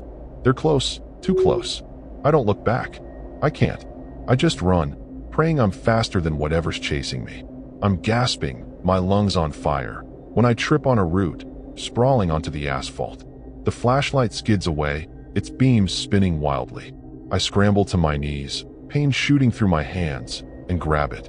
The footsteps stop, but I feel it. Eyes on me, boring into my back. I swing the flashlight around, and for a split second, I see it. Tall, humanoid but wrong. Its face blurred like a smudged photograph. It's the guy from the lot, but not. His eyes are too wide, his mouth too long. The horror of it locks my joints. It steps closer, and I bolt, screaming, toward the distant lights, knowing I'm running out of time. I'm sprinting down Highway 101, the lights of Crescent City flickering closer, but the thing's footsteps are back, pounding the asphalt behind me. I'm Lucas Harper, 29, and I've never been this scared. The entity, because that's what it is, not the flannel guy, not human, is gaining, its presence like a weight on my chest. My flashlight's beam bounces wildly, catching glimpses of the road, the trees, and once, terrifyingly, a shadow that's too tall, too wrong. I think of Marla's words. You sure he was real? She was right. He was the entity, luring me into this nightmare. I should have left after that first warning, but my stubbornness, my love for Vanlife, kept me here. Now it might kill me. The lights ahead sharpen. A 24-hour gas station, its neon sign a beacon. I push harder, my legs screaming, ignoring the stitch in my side. I hear that chuckle again, low and mocking, closer now. It's toying with me, letting me think I can escape. I remember a true crime podcast about a guy who ran from a predator, only to make one fatal mistake. I can't let that be me. The gas station's maybe 200 yards away, a clerk visible through the window. If I can get there, I'll be safe. People, light, normalcy, that's my salvation. But the footsteps are so close, I swear I feel its breath on my neck, cold and sour. I hit the gas station's parking lot, gravel crunching under my boots. I don't stop, slamming through the glass door, the bell jangling wildly. The clerk, a tired-looking guy named Tim, jumps. Help! I gasp, collapsing against the counter. Something's after me. Tim's eyes widen, but he grabs a phone, dialing 911. I turn, expecting to see that blurred face at the door, but the lot's empty. No footsteps, no hum, no shadow. My chest heaves as I try to explain, words tumbling out. Van, entity, flannel guy. Tim listens, but I see doubt in his eyes. The horror of it hits me. What if no one believes me? What if it's still out there, waiting? Cops arrive. 2 officers who look more annoyed than concerned. I tell my story, leaving out the entity part, saying it was a guy stalking me. They take notes, check the road, find nothing. Your van's probably fine, one says. Kids mess with campers sometimes. I know it wasn't kids, but I nod, too exhausted to argue. Tim offers me coffee, and I sit in the gas station, the fluorescent lights harsh but comforting. The cops agree to escort me back to Rusty at dawn. I should feel safe, but I don't. The entity knew my name, got into my van, killed my engine. It's not done with me. I sip the coffee, its bitterness grounding me, but my hands won't stop shaking. Dawn breaks, gray and cold. The cops drive me to my van, still stalled on the highway. It looks pathetic in the daylight, just an old Chevy with a dead battery. They jump-start it, and the engine coughs to life. I thank them, climb in, and lock the doors. The van smells like fear, my fear. I check the skylight. It's closed, the stick I used to prop it gone. My wrench is back on the seat, like it never fell. My stomach twists as I realize it's been here, leaving its mark. I drive to Crescent City, find a crowded RV park, and park among other vans. hoping safety in numbers works. But the horror lingers, a shadow in my mind. I try to act normal, chatting with a couple in a Sprinter van about solar panels, but my eyes keep darting to the trees. I call Ellie, finally getting a signal. I don't tell her everything, just that I had a scare. She begs me to come home, and I promise I will soon. That night, I can't sleep. The RV park's noisy, dogs, kids, generators, but it's better than the forest silence. I double-check the locks, keep the wrench close. Around midnight, I hear it, a faint hum just outside the van. My blood runs cold. I peek through the curtain, and there it is, standing at the park's edge, its blurred face locked on me. It doesn't move, just watches. I'm done running. I grab the wrench, my flashlight, and a kitchen knife I found in a drawer. I'm not letting this thing ruin my life. I step out, heart pounding, and march toward it. Leave me alone. I shout, voice cracking. It doesn't flinch, just tilts its head, like it's amused. I get closer, raising the knife, when it moves, fast, too fast, blurring into the trees. I swing at nothing, my momentum throwing me off balance. I stumble, and that's my mistake. Something cold wraps around my ankle, yanking me down. I scream, slashing with the knife, but it's like cutting fog. The last thing I see is that blurred face, inches from mine, whispering my name. I wake up in the van, sprawled on the floor, daylight streaming through the skylight. The knife's gone, the wrench too. My ankle's bruised, like something grabbed me. I check the RV park. Nobody saw anything. Nobody heard me scream. The couple in the Sprinter van thinks I'm nuts when I ask if they saw a tall guy in flannel. I know now it's not human, never was. It played me. Let me think I could fight it. I pack up, drive south, away from Crescent City, away from the redwoods. But I feel it, even now, watching from somewhere I can't see. Vanlife was my freedom, but it's tainted now, a trap I walked into. I'll never park alone again. The tragedy isn't just the terror, it's the doubt. Ellie thinks I'm stressed, the cops think I'm a liar, and I'm starting to question myself. But the bruises, the hum, that face, they're real. I keep driving, checking my rear view, knowing it's out there. I wanted adventure, but I got horror instead. The entity didn't kill me, but it took something else, my sense of safety, my love for the road. I'm heading home, but I know it's not over. It knows my name, and it's patient. I'll see it again, and next time, I might not wake up.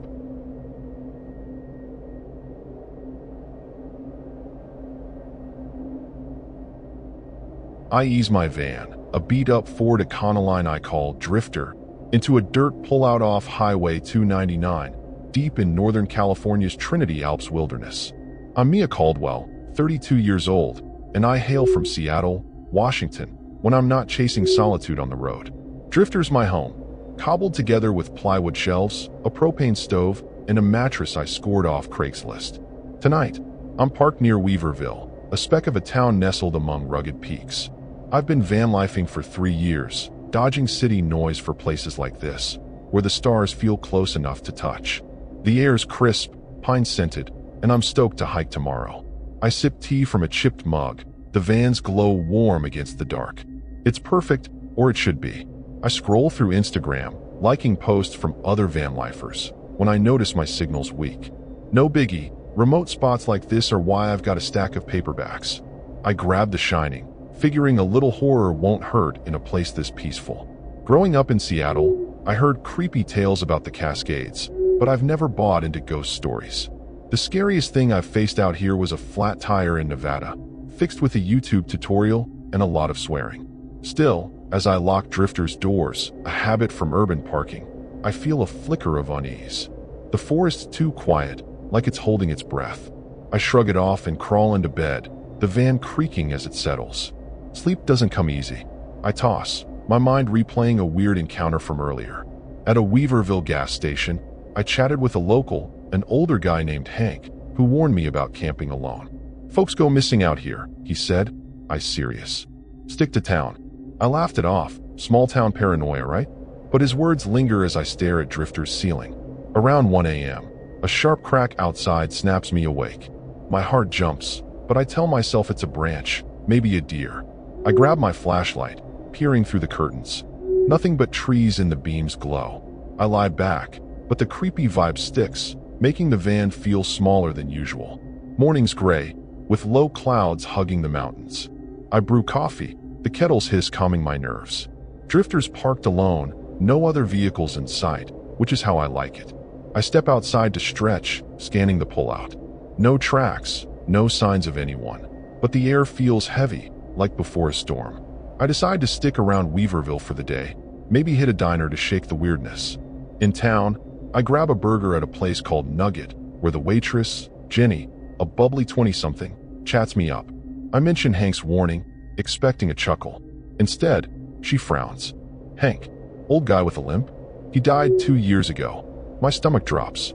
That's impossible, I saw him. I brush off Jenny's comment as a mix-up.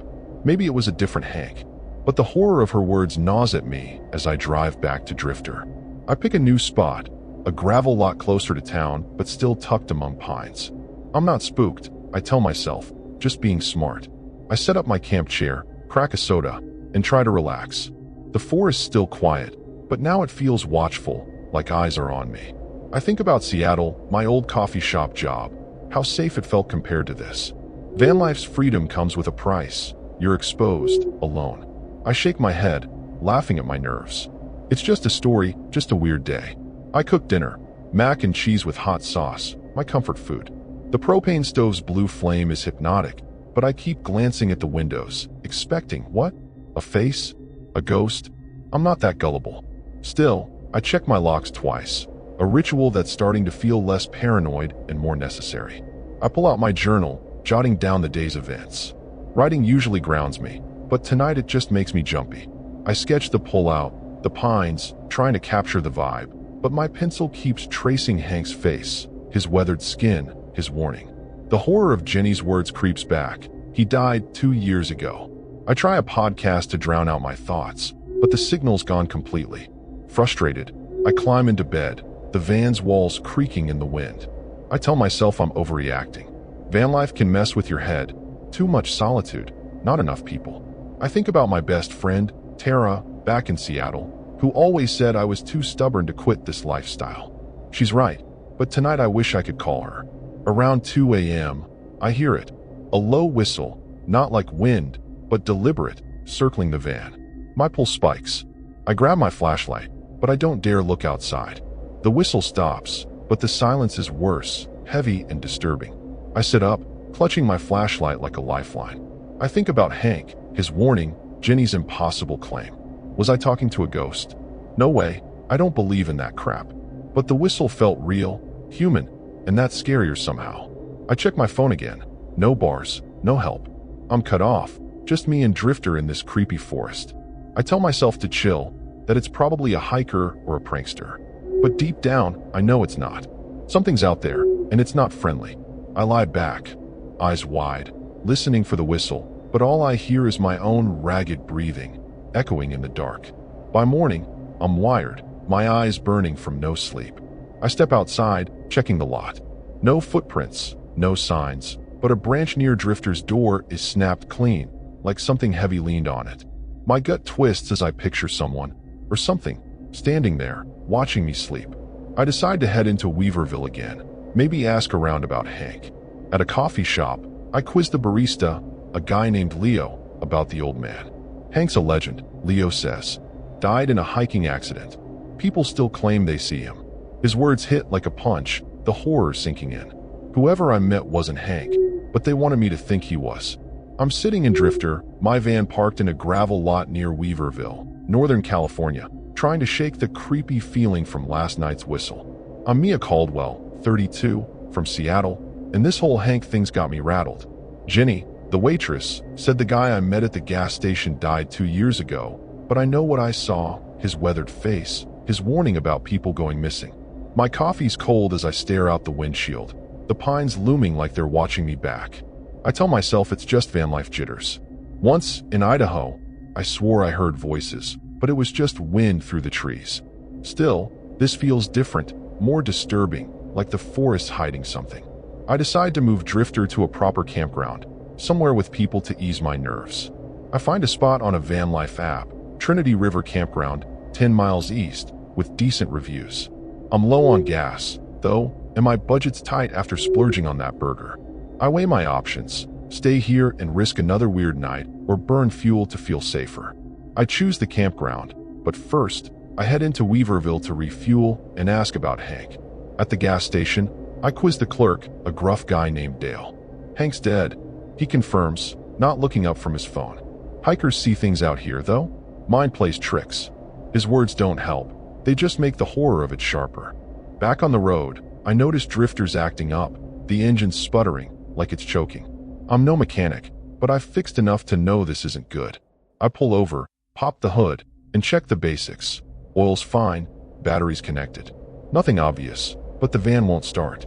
My phone's got one bar, so I call Tara in Seattle, hoping she'll calm me down. Get a tow, Mia, she says. Don't mess around out there. She's right, but I'm stubborn, and a tow means cash I don't have. I decide to wait an hour, try again. If it doesn't start, I'll hitch into town. The forest feels heavier now, the silence creepy and oppressive. While I wait, I rummage through Drifter for my multi-tool, last seen in my junk drawer. It's gone. My stomach twists. I used it 2 days ago to fix a loose screw. I tear the van apart, checking under the mattress, in the glove box. Nothing. It's like my knife disappearing in Montana last year, stolen from my camp. The loss feels personal, like someone's been in here. I step outside, checking the gravel lot. No footprints, but a faint smell lingers, something sour, like rotting meat. It's faint, but it's there, and it's not from my trash. The horror of it creeps up my spine, making me question staying here even one more minute. I try the engine again, still dead. My one bar of signal's gone, so I'm cut off, no way to call for help. I think about Hank's warning. Folks go missing. Was he trying to scare me, or was it something else? I laugh at myself, feeling dumb for buying into ghost stories, but the laugh dies fast. I rig a quick defense, some string tied to empty cans around Drifter, a trick I learned from a Vanlifer in Utah to scare off critters. If anyone comes near, I'll hear it. I lock the doors, grab a tire iron from my toolbox, and settle in the driver's seat, watching the trees. The sun's dipping, and the lot's too quiet, like the world's holding its breath. Dusk hits, and I'm cooking ramen on my stove, trying to act normal. The flames flicker is comforting, but I keep glancing at the windows, expecting a face. I think about Tara, how she'd tell me to quit Vanlife and get a real job. Maybe she's got a point. This solitude's messing with me. I jot in my journal, detailing the day, but my handwriting's shaky. I sketch the lot again, and my pencil lingers on that snapped branch from this morning. Was it a person? A bear? The sour smell's gone, but the memory lingers, disturbing and unplaceable. I tell myself I'm overreacting, but my gut's screaming something's wrong. Around 9 p.m., the cans clatter, sharp, like something tripped the string. I freeze, tire iron in hand, heart pounding. I flick off the stove and listen. Nothing follows, no footsteps, no whistle, but the silence is worse, thick with menace. I peek through the curtain, my flashlight's beam catching only pines. The cans are still, but one's crushed, like it was stepped on. My mind races. Kids? A drifter? But Weaverville's too small for random vandals, and this feels too deliberate. The horror of being watched settles in, heavy as the dark. I clutch the tire iron tighter, wishing I'd left when I had the chance. I'm too spooked to sleep, so I stay up, eyes glued to the windows. I think about my dad, who taught me to trust my instincts. If it feels off, it is, he'd say. This feels off, way off. I consider hiking to the highway, flagging down a car, but the forest at night's no joke. Bears, cliffs, and now this whatever it is. I decide to stick it out till dawn, then walk to town if Drifter's still dead. Around midnight, I hear it again. That whistle, closer now, slow and taunting. It's human, I'm sure, but it's wrong, like it's mimicking something it doesn't understand. My skin crawls as it circles the van, stopping near the back doors. The whistle fades, but I'm shaking, the tire iron slick in my grip. I check the locks, the windows, the skylight. Everything's secure, but I feel exposed, like Drifter's a paper cage. I think about Jenny and Dale, their casual dismissal of Hank. What if they're wrong? What if something's out here, preying on people like me? The thought's ridiculous, but it's all I've got. I huddle in the driver's seat, flashlight off to avoid drawing attention. The forest's alive with intent, and I'm the target. I just need to make it to morning, but as the hours drag, a new sound starts, a faint tap, like fingers on glass, coming from the passenger window. The tapping on Drifter's passenger window stops, but my heart's still hammering, the tire iron heavy in my hand. I'm Mia Caldwell, 32, stuck in a gravel lot near Weaverville, Northern California, and whatever's out there isn't just a prankster. The whistle, the crushed can, the sour smell, it's all adding up to something horrifying. I'm curled in the driver's seat, flashlight off, trying not to breathe too loud. The forest silence is suffocating, like it's waiting for me to make a move. I think of The Hills Have Eyes, where people got hunted in the middle of nowhere. That's fiction, but right now, my reality feels scarier. I want to start DR. I tell myself it's just a person, not some monster, but my gut's screaming I'm in deep trouble. I peek through the curtain, expecting to see a face, but the window's empty, just darkness and pines. Then I hear it again, a low laugh, rough and human, coming from the back of the van. My blood freezes. It's close, maybe 10 feet away, and it's not the wind or an animal. I clutch the tire iron, my palms sweaty, and try to think. I could stay put, wait for morning, but what if they break in? Drifter's locks are solid, but the windows aren't bulletproof. I consider running to the highway, but the forest's a maze at night, and I'd be a sitting duck. The horror of being trapped hits me hard. I'm alone, no signal, no help. I crawl to the back, checking the doors. They're locked, but I shove my cooler against them for extra weight. As I'm pushing, something slams against the van's side, a hard thud that rocks Drifter. I stifle a scream, dropping the tire iron. It clatters, loud in the quiet, and I curse myself for the noise. I grab it, heart pounding, and listen. Footsteps now, heavy, circling the van, crunching gravel. There's more than one, two, maybe three people. I hear a muffled voice, low and angry, but I can't make out words. The horror sinks in. This isn't random. They're here for me, and they're not leaving. I huddle under the bed, squeezing into the storage space where I keep my gear. It's cramped, but I feel hidden, like a kid playing hide and seek. Except this isn't a game. If they get in, I'm done. I think about Tara, how she'd tell me to fight back. I grip the tire iron, picturing swinging it like a bat, but the idea of taking on multiple guys makes my stomach churn. I hear another thud, this time on the roof. Dust shakes loose, falling in my eyes, and I blink it away, terrified they'll hear me. A voice calls out, clear now. Come on out, sweetheart. We just want to talk. It's mocking, cruel, and definitely human. But that makes it worse. People can be monsters too. The van shakes again, like someone's trying to rock it.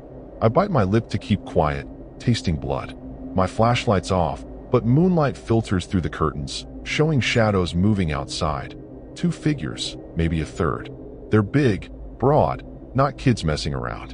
One bangs on the window, the glass rattling in its frame.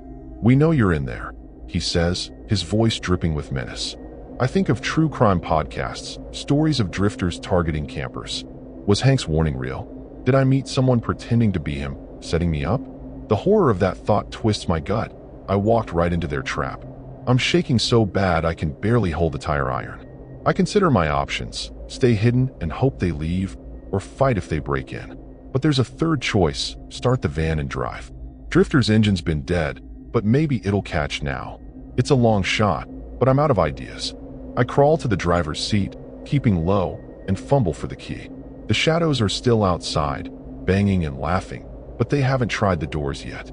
My hands tremble as I slide the key in, praying for a miracle. I turn it. Nothing, just a weak click. My heart sinks. The van's betraying me when I need it most, and the terror's choking me. A new sound cuts through, a metallic scrape, like a knife on the van's door. They're trying to pry it open. My mind races, picturing the lock giving way, hands grabbing me. I think about my dad's advice. Never give up, Mia. I can't just sit here. I grab my propane canister from the stove, an idea forming. It's small, but it's heavy, and I've seen videos of campers using them to scare off bears. Maybe I can smash a window, throw it, and run while they're distracted. It's desperate, but it's something. I creep to the passenger side, where the shadows aren't, and grip the canister, my pulse deafening in my ears. The scraping stops, replaced by a loud crack, like wood breaking. I freeze, listening. Footsteps retreat, crunching away from the van, and I hear a voice, fainter now. Not worth it. Let's go. I don't move, barely breathe, waiting for a trick. Minutes pass, then more. No bangs, no laughs, no whistles. The forest's quiet again, but it's not comforting. It's sinister, like it's in on the game. I stay under the bed, clutching the canister, too scared to check if they're gone. The horror of what almost happened sinks in. They could have gotten in, and I'd be gone. Another missing hiker story. I need to get out of here, but I'm paralyzed, trapped by fear. I don't know how long I stay there, but eventually, I crawl out, every creak of the van making me jump. I peek outside. Nothing but trees, no shadows, no crushed cans. The lot looks untouched, but I know better. I check the door they scraped. There's a deep scratch, the lock bent but holding. My chest tightens. This was real, and they could come back. I think about driving to town, but Drifter's still dead, and walking feels like suicide. I'm stuck, and the realization hits like a punch. I'm not safe here, maybe not anywhere. The forest feels alive, conspiring against me, and I don't know if I'll make it to morning. I'm crouched in Drifter, clutching a propane canister, the scratched door a grim reminder of how close those guys got. I'm Mia Caldwell, 32, stranded in a gravel lot near Weaverville, Northern California, and the silence outside is a lie. I know they're still out there, waiting. My van's engine is dead, my phone's useless, and the tire iron in my other hand feels pathetic against multiple attackers. The horror of their voices, "We know you're in there," loops in my head, pushing me to act. I can't stay here, not with the lock barely holding. I decide to run for the highway, maybe flag down a car. It's risky, but staying's a death sentence. I stuff my wallet in my pocket, take a deep breath, and ease the passenger door open, praying the hinges don't squeak. The night air hits me, cold and sharp, the pines looming like silent witnesses. I grip the canister and tire iron, my flashlight tucked under my arm, and sprint toward the tree line, aiming for the highway a half-mile away. Every step crunches gravel, too loud, like I'm broadcasting my escape. I hear a shout behind me. There she is, and my heart lurches. Footsteps pound, heavy and fast, closing in. I don't look back, just run, weaving through trees, branches snagging my jacket. I think of Deliverance, those guys hunted in the woods, and the terror fuels my legs. The highway's my only shot. Lights, cars, people. I just need to make it. A root catches my foot, and I stumble, the canister slipping. I grab it, pain shooting through my knee, but I'm up, running again. The footsteps are closer, maybe 20 feet back, and I hear that laugh. Cruel, excited. My flashlight's beam bounces, catching glimpses of trunks, a ditch, no highway yet. I dodge left, hoping to lose them in the dense pines, but a second set of steps joins the first, flanking me. They're coordinated, like they've done this before. The horror of it sinks in. They're not just drunks, they're predators, and I'm their prey. I grip the tire iron tighter, ready to swing if they get close. I spot a faint glow through the trees. Headlights, maybe a truck. The highway's near, 100 yards at most. Hope surges, but then a hand grazes my shoulder, rough fingers snagging my hair. I scream, swinging the tire iron blindly. It connects with something, flesh, bone, and a guy curses, stumbling. I don't stop, bolting toward the light, my lungs burning. The canister's heavy, slowing me down, but I can't drop it. It's my last defense. Another shout, closer. You're done, bitch. My stomach twists, but the highway's right there, asphalt glinting under a passing car. I'm so close, but their steps are relentless, matching mine. I break through the trees, hitting the highway's shoulder, gravel skidding under my boots. A semi's headlights blind me, its horn blaring as I wave my flashlight like a madwoman. It doesn't stop, but the noise seems to spook them. Footsteps falter behind me. I keep running, staying on the road, screaming for help. Another car approaches, a pickup, slowing as I flail. The driver, a grizzled guy in his 50s, leans out. You okay? I collapse against his truck, gasping. Guy's chasing me. Please help. He looks skeptical, but lets me in, locking the doors. I glance back. No one's there, just the dark forest swallowing the road. But I know they're watching, waiting. The driver, Ray, drives me to Weaverville, his CB radio crackling as he calls the sheriff. I'm shaking, clutching the canister like a lifeline, trying to explain, van, attackers, Hank's warning. Ray nods, says he's seen weird stuff out here, drifters preying on campers. His calm voice grounds me, but the horror lingers. They almost had me. At the sheriff's station, I spill everything. The banging, the chase, the bent lock. The deputy, a stern woman named Ortiz, takes notes but looks dubious. "No prints on the van yet," she says. "We'll check it out. I know they won't find them. Those guys were too smart, too practiced." I'm safe, but not really. Ray offers to drive me back to Drifter at dawn, with the deputy trailing. The van's still there, untouched but for the scratched door. Ortiz checks the lot, finds nothing. No tracks, no cans disturbed. It's like they vanished. I try the engine. Miraculously, it starts, like it was never dead. My hands shake as I climb in, the tire ironed back on the seat, the canister at my feet. I thank Ray, but his words stick. "Don't camp alone out here." I nod, but the terror is rooted deep. Van life's supposed to be freedom, but now it's a trap. I drive to town, park in a Walmart lot, lights and cameras everywhere. I need people, noise, safety. I'm too wired to sleep, replaying the chase, the hand in my hair. I check Drifter's locks, the windows, the skylight. Everything's secure, but it doesn't matter. They got close, too close, and they could find me again. I think about Tara, how she'd beg me to quit this life. I call her, voice cracking, and tell her enough to worry her. "Come home, Mia," she says. I promise I will, but I'm not sure I mean it. Van life's in my blood, even after this. Around 3 a.m., I hear a faint tap on the van's roof. One, then nothing. My heart stops, but I don't look. I grip the tire iron, praying it's just a branch, knowing it's not. I stay in the Walmart lot, eyes locked on the shadows, until dawn. The tap doesn't come again, but the fear's a living thing, coiled in my chest. I decide to head east, away from Weaverville, maybe find a crowded campground. As I drive, I keep checking my rear view, half expecting to see those guys tailing me. The highway's busy, normal, but I feel marked, like they know where I am. I stop at a gas station, fill up, and buy a cheap knife, clipping it to my belt. I'm not running scared. I'm fighting back, or so I tell myself. But deep down, I know the truth. I got lucky, and luck doesn't last forever. I'm driving east on Highway 299, Drifter humming like nothing happened. But I'm a mess, eyes darting to every shadow. I'm Mia Caldwell, 32, and last night's chase in Weaverville's woods is burned into me. Their voices, their hands, the horror of almost not making it. I'm headed for a campground near Redding, somewhere packed with RVs, where I can blend in. The knife on my belt feels like a talisman, but it's not enough to shake the feeling I'm still being hunted. I think about Jenny's words about Hank, how he died, but I saw him. Was he one of them, scouting me? Or just a ghost story to mess with my head?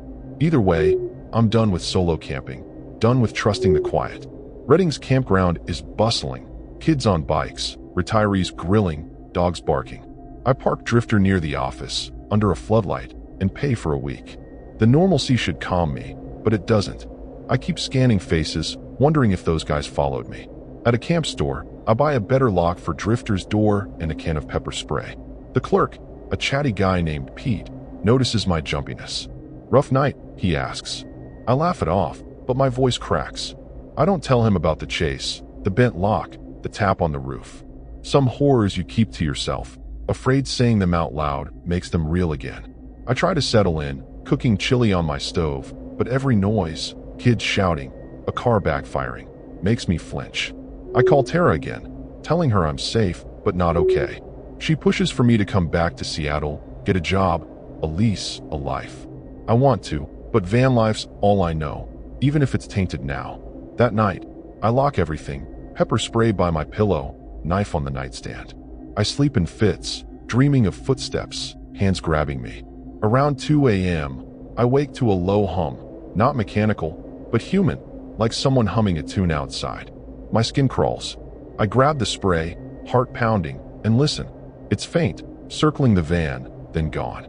Morning comes, and I'm exhausted, checking Drifter for signs, scratches, footprints, anything. Nothing's out of place, but the hum felt real, like a taunt. I decide to stay put, surrounded by people, but I'm restless. I hike a trail near the campground, hoping nature will ground me. It's a mistake, alone, even in daylight, the forest feels alive, watching. I cut it short, hurrying back to Drifter. That evening, I join a campfire with other campers, forcing myself to socialize. They're nice, a couple from Oregon, a solo guy named Sam. but I keep eyeing the trees, expecting those shadows to step out. Sam notices, asks if I'm okay. I lie, say I'm just tired, but the horror's eating me alive. Days pass, and I try to rebuild my confidence. I fix Drifter's loose shelf, chat with campers, even laugh at Sam's dumb jokes. But the hum comes back, always at night, always faint. I don't tell anyone. It sounds crazy, and I'm already doubting myself. I think about the sheriff's doubt, Ortiz's skeptical look. Maybe I overreacted, maybe they were just drunks. But the bent lock, the chase, the hand in my hair, those were real. I decide to leave Redding, head to a city, somewhere too loud for humming or footsteps. I pack up, check Drifter's engine, and hit the road, promising myself I'll call Tara when I'm settled. I'm on Interstate 5, Sacramento bound, when I stop at a rest area to stretch. It's dusk, quiet, just a few trucks idling. I'm splashing water on my face when I hear it. That hum, clear as day, coming from the trees. My blood runs cold. I scan the lot, but it's empty, no one around. I sprint to Drifter, locking myself in, knife in hand. The hum grows louder, closer, until it's right outside the passenger door. I don't look, I can't. I start the van, peeling out, tires squealing. The hum fades, but my hands shake on the wheel, the horror overwhelming. They found me, and I don't know how. I drive all night, pushing Drifter to its limit. Sacramento's lights a faint glow ahead. I'm exhausted, vision blurring, but stopping isn't an option. At a 24-hour diner, I park under a streetlight, collapse in a booth, and order coffee. The waitress, a kind older woman, asks if I'm okay. I nod, but I'm not. I'm unraveling, haunted by that hum, those voices. I decide to sell Drifter, go back to Seattle, give up Vanlife. It's a gut punch, but I can't keep running. That's my mistake, thinking I could outrun them. As I sip my coffee, my phone buzzes, a text from an unknown number. See you soon, sweetheart. My cup slips, shattering on the floor. The diner goes quiet, eyes on me. I stammer an apology, pay, and bolt to Drifter, checking every shadow. The text's real, the number untraceable. I drive to a police station, show them the message, but they say it's likely a prank, no evidence tying it to Weaverville. I know better. They're out there, tracking me, and I'm out of moves. I call Tara, sobbing, and she books me a bus to Seattle. I abandon Drifter in a lot, taking only a backpack, the knife, the spray. On the bus, I huddle by the window, watching the dark, expecting their faces. The tragedy isn't just losing Vanlife. It's losing myself, my freedom, to fear that won't let go. I'm in Seattle now, crashing at Tara's, but I'm not safe. The hum follows me, faint in the city noise, waking me at night. I see them in crowds, big guys, watching, gone when I blink. I don't sleep, don't eat, just check locks, grip my knife. Tara thinks it's PTSD, wants me to see a therapist, but I know they're real, waiting for me to slip. Vanlife was my dream, but it led me to them, and they won't stop. I made it out of Weaverville, but I didn't escape. They've marked me, and the horror's mine forever, a shadow I can't outrun, humming in the dark.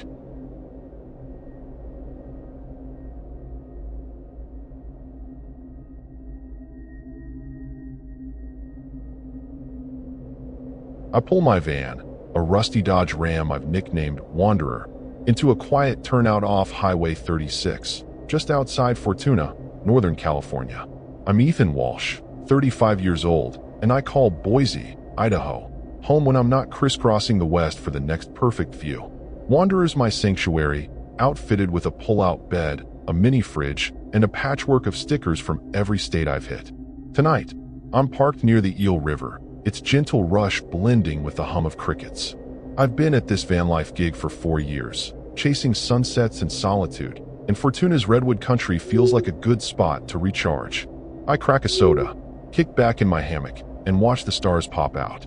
It's serene, but something's off, like the air's too still. I'm flipping through a dog-eared copy of On the Road, trying to unwind, when I notice my phone's got no bars. Typical for these back roads, but it bugs me tonight. I'm used to the quiet. Hell, I seek it out, but this feels different heavy. Back in Boise, my buddy Nate used to joke about forest vibes messing with your head, and I'd laugh it off. Now, I'm not so sure. I lock Wanderer's doors, a city habit I can't shake, and climb into bed. The van's cozy, But as I drift off, I hear a faint rustle outside, not loud, just enough to make me pause. I tell myself it's a raccoon, but my pulse picks up and sleep takes a while to come. Around 3 a.m., I'm jolted awake by a sharp bang, like something hit the van's side. My heart's in my throat as I grab my flashlight, its beam slicing through the dark. I check the windows, nothing but trees and the river's glint. No tracks, no shadows, just that creepy stillness. I think about a story Nate told me, about a camper in Idaho who heard bangs and found scratches on his truck come morning. I shake it off, blaming my imagination, but I don't sleep again. The bang felt deliberate, like someone wanted my attention. I sit up, listening, but the night stays quiet, too quiet, and it's got me on edge. Morning breaks with a thin mist over the river, and I'm bleary-eyed, chugging coffee to shake the nerves. Wanderer's fine, no scratches or dents, which should calm me, but it doesn't. I step outside, scanning the turnout. There's a weird mark in the dirt, a deep gouge, like something heavy was dragged. Could be a tire, maybe, but it looks fresh, and I was the only one here last night. The horror of that thought creeps in, slow but sharp. I decide to head into Fortuna, grab some breakfast, and maybe ask around. Small towns always have stories, and I need to know if this place is as safe as it looks. In Fortuna, I hit a diner called Eel River Cafe, all checkered floors and greasy spoon charm. The waitress, Connie, a wiry woman in her 50s, pours me coffee and chats about the town. I mention the bang on my van, keeping it casual, expecting her to blame kids or wildlife. Instead, she goes quiet, then says, "You park by the river? Folks say weird things happen out there. Old logging camps, bad history." Her words hit like a cold wind, disturbing in their vagueness. I press her, but she just shrugs and moves on. I leave the diner uneasy, the horror of her warning sticking like damp clothes. Back at Wanderer, I decide to move to a new spot, a forested pullout closer to town, but still private. Connie's words got under my skin, and I'm not taking chances. Driving through the redwoods, the trees feel like they're closing in, their shadows long and jagged. I pass a pickup truck parked oddly on the road's shoulder, two guys inside watching me. They don't wave, just stare, and my gut twists. I tell myself I'm paranoid. Vanlife makes you jumpy sometimes, like that time in Utah when I thought a hiker was stalking me, but it was just a dude lost. Still, I speed up, eager to get settled. My new spot's a clearing surrounded by ferns, the kind of place I'd normally love. I level Wanderer, pop the skylight for air, and try to relax. I cook tacos on my stove, the sizzle of onions calming me down. But as dusk falls, that heavy feeling's back, like the forest's holding a grudge. I check my phone, still no signal. I think about Nate, how he'd tell me to chill, but I can't shake Connie's words about bad history. I jot in my journal, sketching the river, the gouge and the dirt. Writing usually helps, but tonight it just makes me twitchy, like I'm missing something obvious. I'm cleaning dishes when I hear it, a low murmur, like voices maybe 50 feet away. I freeze, straining to listen. It's not clear, just a hum of words, but it's human, and it's close. My flashlight's beam catches nothing but trees, and the murmur stops as fast as it started. I tell myself it's hikers, but hikers don't whisper in the dark. The horror of being watched settles in, cold and real. I check Wanderer's locks, grab my pocket knife, and sit in the driver's seat, eyes on the clearing. I'm alone, but it doesn't feel that way, and the night's only getting darker. By midnight, I'm wired, every creak of the van sounding like a threat. I think about driving back to Fortuna, parking in a lot, but the idea of navigating these roads at night feels worse than staying put. I rig a quick alarm, some twine, and a 10-0. I'm Ethan Walsh, 35, stuck in a gravel lot near Weaverville, Northern California, and whatever scratched my van's roof is still out there. My heart's hammering so loud I'm sure it can hear me. I strain to listen, expecting another scratch or that disturbing hum, but there's nothing, just the oppressive quiet of the redwoods. I want to check the roof, but the idea of opening the door feels like suicide. I think of horror movies, like that scene in The Thing where the guy opens the door and regrets it instantly. I'm not that dumb, but staying put doesn't feel much safer. I'm hunched in Wanderer's driver's seat, pocket knife in hand, the murmur of voices from last night still echoing in my head. I'm Ethan Walsh, 35, parked in a fern-choked clearing near Fortuna, Northern California, and the creepy vibe of this place is getting to me. That gouge in the dirt, Connie's talk of bad history, and those guys in the pickup staring me down. It's all piling up, making the forest feel like a trap. I sip cold coffee, trying to shake the horror of it, but my nerves are shot. I've had weird nights before, like in Montana when I thought a coyote was a prowler, but this feels personal, like something's zeroing in on me. I need to figure out what's going on or get the hell out. I decide to check Wanderer's exterior, make sure that Bang didn't leave damage.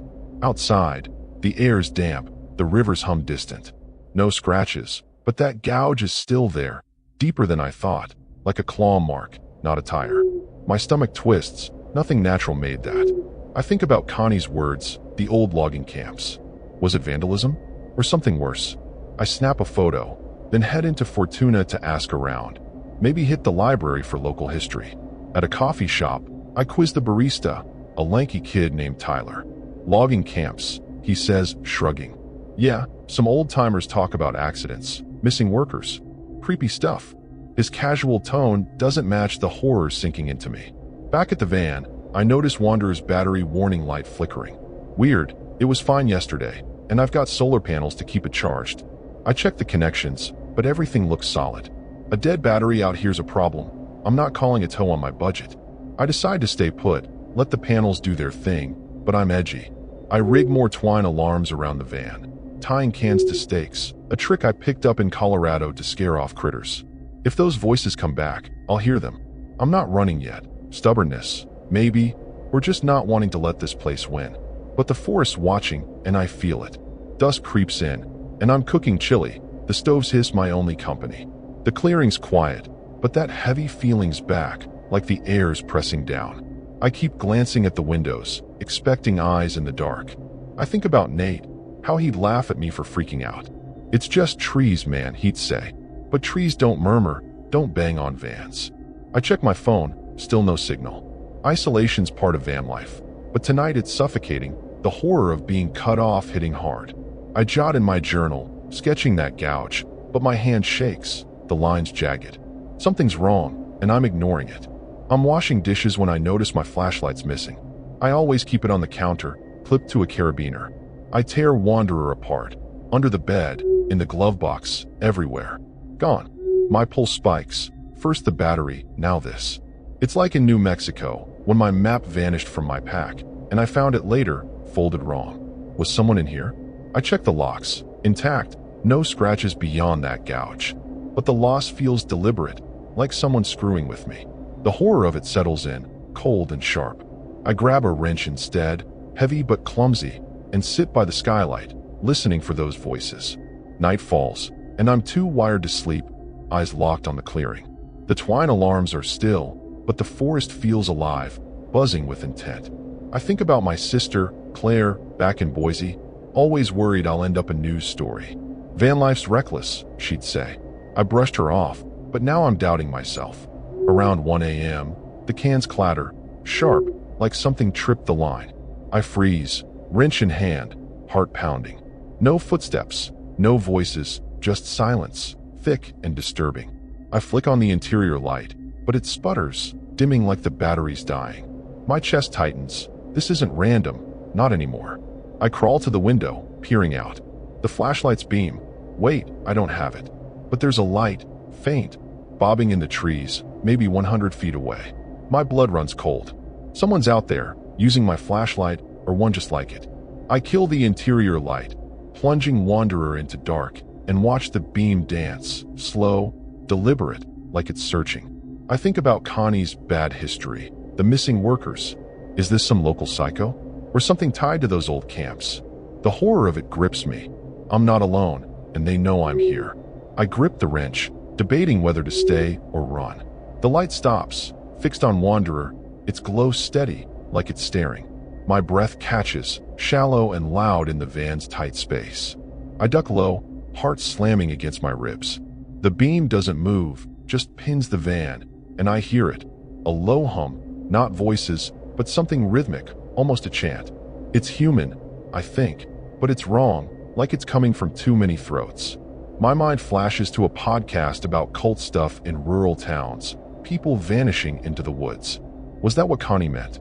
I'm paralyzed, torn between bolting for the highway and hiding. The hum grows louder, closer, vibrating through Wanderer's walls. I slide under the bed, squeezing into the storage nook, wrench clutched tight. The hum's right outside now, circling, and the cans clatter again, louder, like multiple feet are tripping them. I bite my tongue to stay quiet, tasting blood.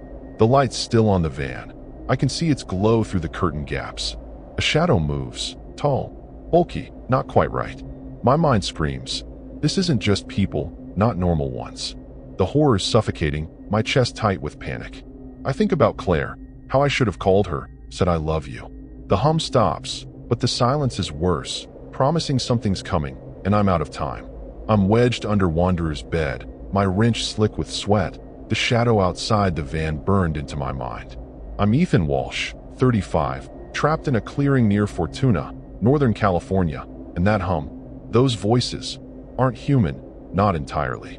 The flashlight beam, my flashlight, pins the van like a spotlight, and the cans tied to my twine alarms are still clattering, like whatever's out there doesn't care if I hear them. My heart's pounding so hard I'm dizzy, the horror of it choking me.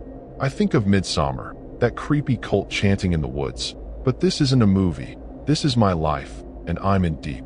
The shadow shifts, joined by another, and I know I'm not just dealing with one guy. This is a group, and they're here for me. The beam flicks off, plunging the clearing into darkness, but the silence is worse, thick, like it's alive. I hold my breath, listening, expecting a bang or a voice, but there's nothing. Then, a slow scrape, metal on metal, along Wanderer's side. My stomach lurches, it's deliberate, taunting, like they're toying with me. I picture the gouge I found, that deep claw mark, and wonder if they're adding another. I want to scream, to fight, but I'm frozen, the wrench useless in my shaking hands. I think about Nate, how he'd tell me to man up, but Nate's not here, and this is beyond bravery. It's survival, and I'm losing. I ease out from under the bed, keeping low, and peek through the curtain. The clearing's empty, no shadows, no light, but the air feels wrong, charged, like before a storm. I check the doors, locked, but the scrape left a dent, visible in the moonlight. My pulse spikes. They're marking the van, marking me. I think about Connie's bad history, the missing loggers. Was this a cult? Psychos living off the grid? The horror of it crashes over me. I'm not just a random target. They chose me, maybe because I'm alone, exposed. I grab my keys, thinking I'll start Wanderer and bolt, but the battery's been acting up, and I'm terrified it'll die mid-escape. A voice cuts through the silence, low and guttural, right outside the passenger window. Ethan. My name, clear as day, like they know me. I choke on a gasp, dropping the keys. They clatter, loud, and I curse myself, scrambling to grab them. The voice laughs, a wet, throaty sound that's not right, not human. My mind reels, flashing to that pickup truck, those guys staring. Were they scoping me out? Or is this something else, something tied to the forest's past? The horror of being known, of being targeted, pins me in place. I clutch the wrench, but it feels like a toy against whatever's out there. The van rocks, hard, like someone's shoving it. I yelp, falling against the counter, dishes crashing. Another rock, then a bang on the roof, heavy, like a body landed. Dust rains down, stinging my eyes, and I hear footsteps, multiple, circling, deliberate. They're not hiding anymore. They want me to know they're here. I think about Claire, how I promised I'd be safe, and now I'm trapped in my own van, a coffin on wheels. The horror's suffocating. I'm not just fighting for my stuff. I'm fighting for my life. I crawl to the driver's seat, keys in hand, praying Wanderer starts, praying I've got one shot. I jam the key in, turn it. Nothing, just a weak sputter. My chest tightens, panic clawing at me. Another bang, this time on the back doors, and I hear the lock groan, like they're prying it. I grab my wrench and a can of WD-40 from under the sink, a desperate plan forming. I've seen videos of people using it as a flamethrower with a lighter, stupid, but it's all I've got. My hands shake as I fumble for my Zippo, the banging louder, the lock bending. A voice hisses, "Open up, Ethan." And it's not one voice. It's layered, like a chorus, unnatural and terrifying. I'm out of time, and they're getting in. The skylight creaks above me, still propped open, and I curse myself for not closing it. A shadow moves across it, blocking the moonlight, and I hear a low chuckle, the same wet sound. My skin crawls. They're on the roof, at the doors, everywhere. I light the Zippo, spray the WD-40, and a weak flame sputters out, barely a foot long. It's pathetic, but I aim it at the skylight, shouting, "Get back!" The shadow flinches, or maybe I'm imagining it, but the creaking stops. The banging pauses, and I hear footsteps retreating, crunching gravel. Hope flickers. They're leaving, but then the hum starts again, louder, vibrating through the van, promising they're not done. I kill the flame, my hands shaking so bad I drop the can. The hum's everywhere, inside my head, making it hard to think. I check the windows, shadows moving, 3, maybe 4, tall and bulky, their shapes wrong, like they're not quite solid. My flashlight's gone, my battery's dead, and the wrench is all I've got. I think about running, but the forest's theirs, and I'd be dead before I hit the highway. The horror of it sinks in. They're not just people. There's something else, something tied to this place, and they know my name. I huddle in the corner, wrench raised, waiting for the next move. The van's quiet now, but it's a trick. I feel it. The hum fades, but the air's thick, like they're still out there, watching. I check the skylight, closed, but I don't remember shutting it. My stomach drops. Either I'm losing it, or they did it, messing with me. I hear a new sound, a faint tap, like fingers on glass, circling the van, testing every window. My mind screams to do something, but I'm paralyzed, the terror too big. I think about the logging camps, the missing workers, and wonder if this is what got them. The tapping stops, but I know they're not gone. They're waiting, and I'm running out of tricks.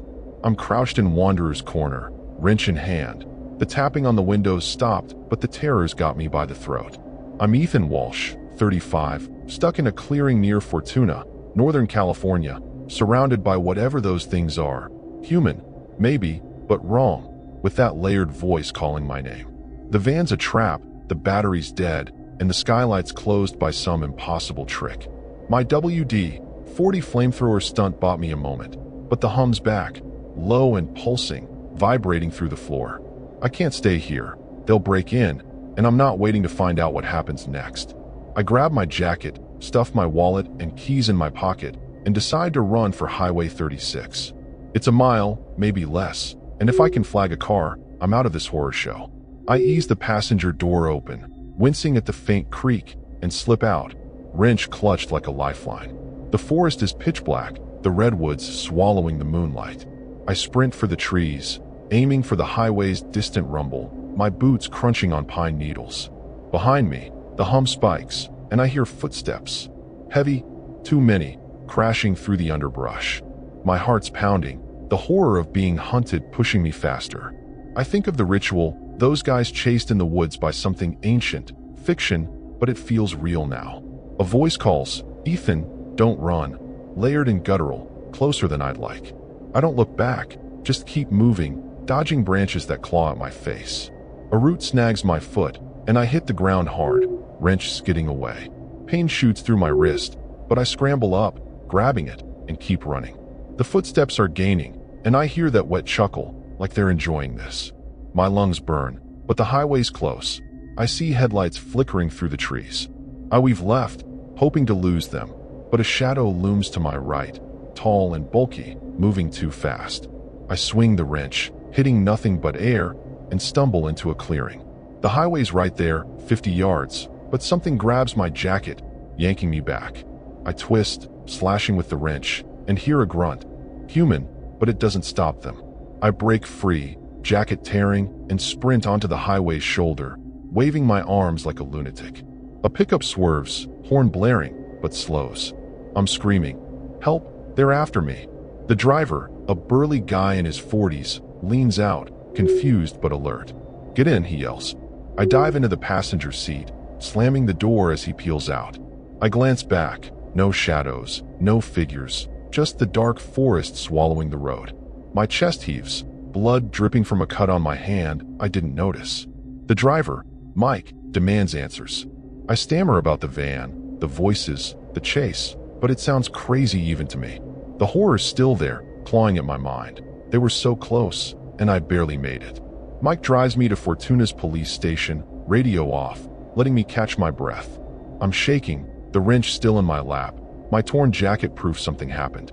At the station, a tired deputy named Harris takes my statement.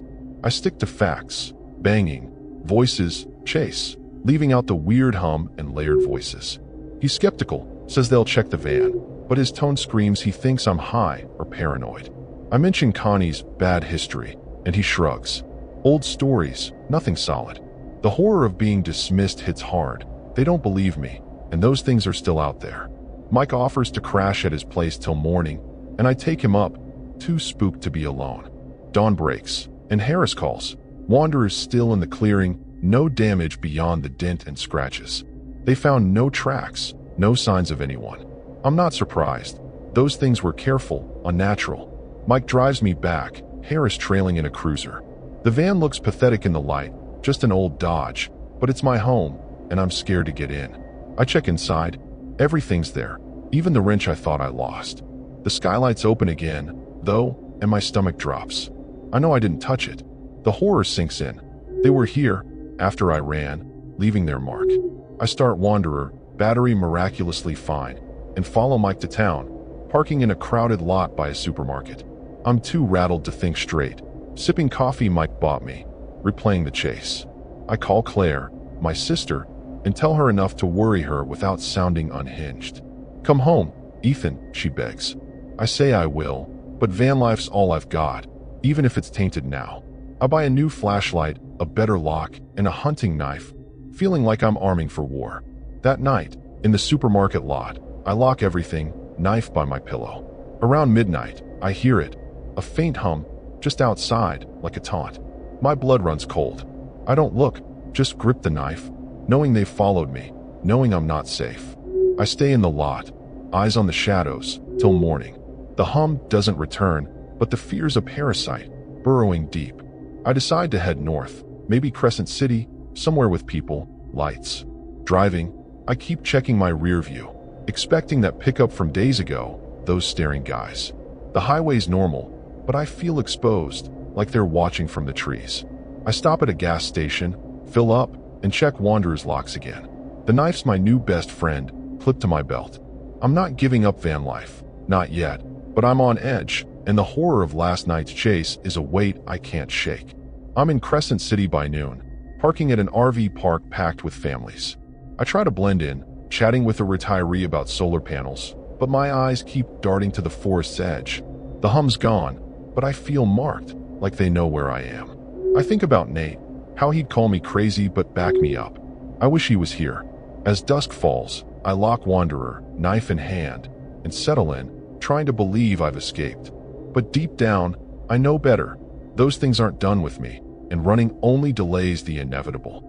I'm in the Crescent City RV park, knife on my belt, trying to act like I'm okay, but last night's chase in Fortuna's woods is a scar that won't fade.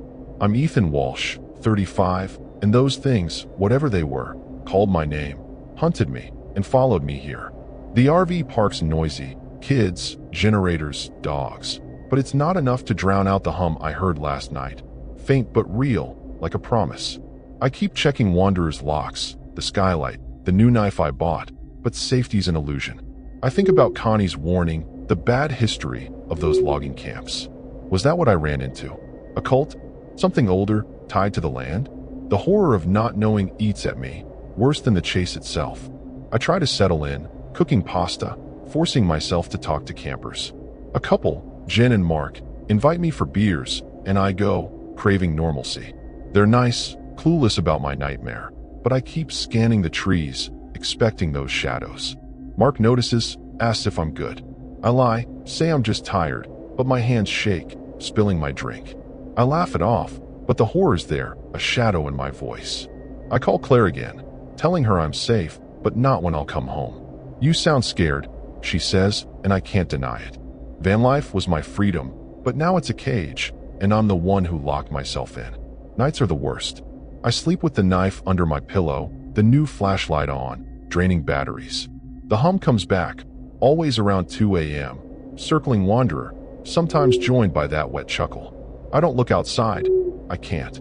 I tell Jen I'm hearing things, hoping she'll say it's pipes or wildlife, but she just frowns. This area's got stories, she says, echoing Connie. I'm unraveling, jumping at every noise, barely eating. I decide to leave Crescent City, head to a city, Eureka, maybe, with its bustle and lights. I pack up, check Wanderer's engine, and hit the road, promising myself I'll sell the van if this keeps up. I'm on Highway 101, Eureka bound, when I stop at a rest area to pee.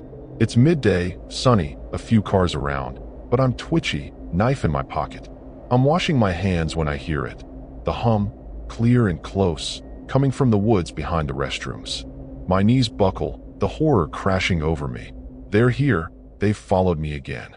I sprint to Wanderer, locking myself in, knife out. The hum grows, vibrating the windows, and I see them. 3 figures, tall and wrong, standing at the tree line, watching. Their faces are blurred, like heat haze, and I know they're not human, not anymore. I start Wanderer, flooring it, the hum fading as I hit the highway. My hands shake, tears blurring the road. I'm driving too fast, weaving, but stopping's not an option. I think about Claire, Nate, my old life in Boise, safe, boring, gone. I made a mistake, thinking I could outrun them, thinking Vanlife was mine to keep. In Eureka, I park at a busy Walmart, floodlights blazing, and collapse in the van, knife in hand. The hum's gone, but I feel them, waiting. I call Claire, sobbing, and she books me a flight home. I'll abandon Wanderer, leave this life, but I know it's too late. I'm at the airport, backpack slung over my shoulder, knife in my bag because I can't let it go.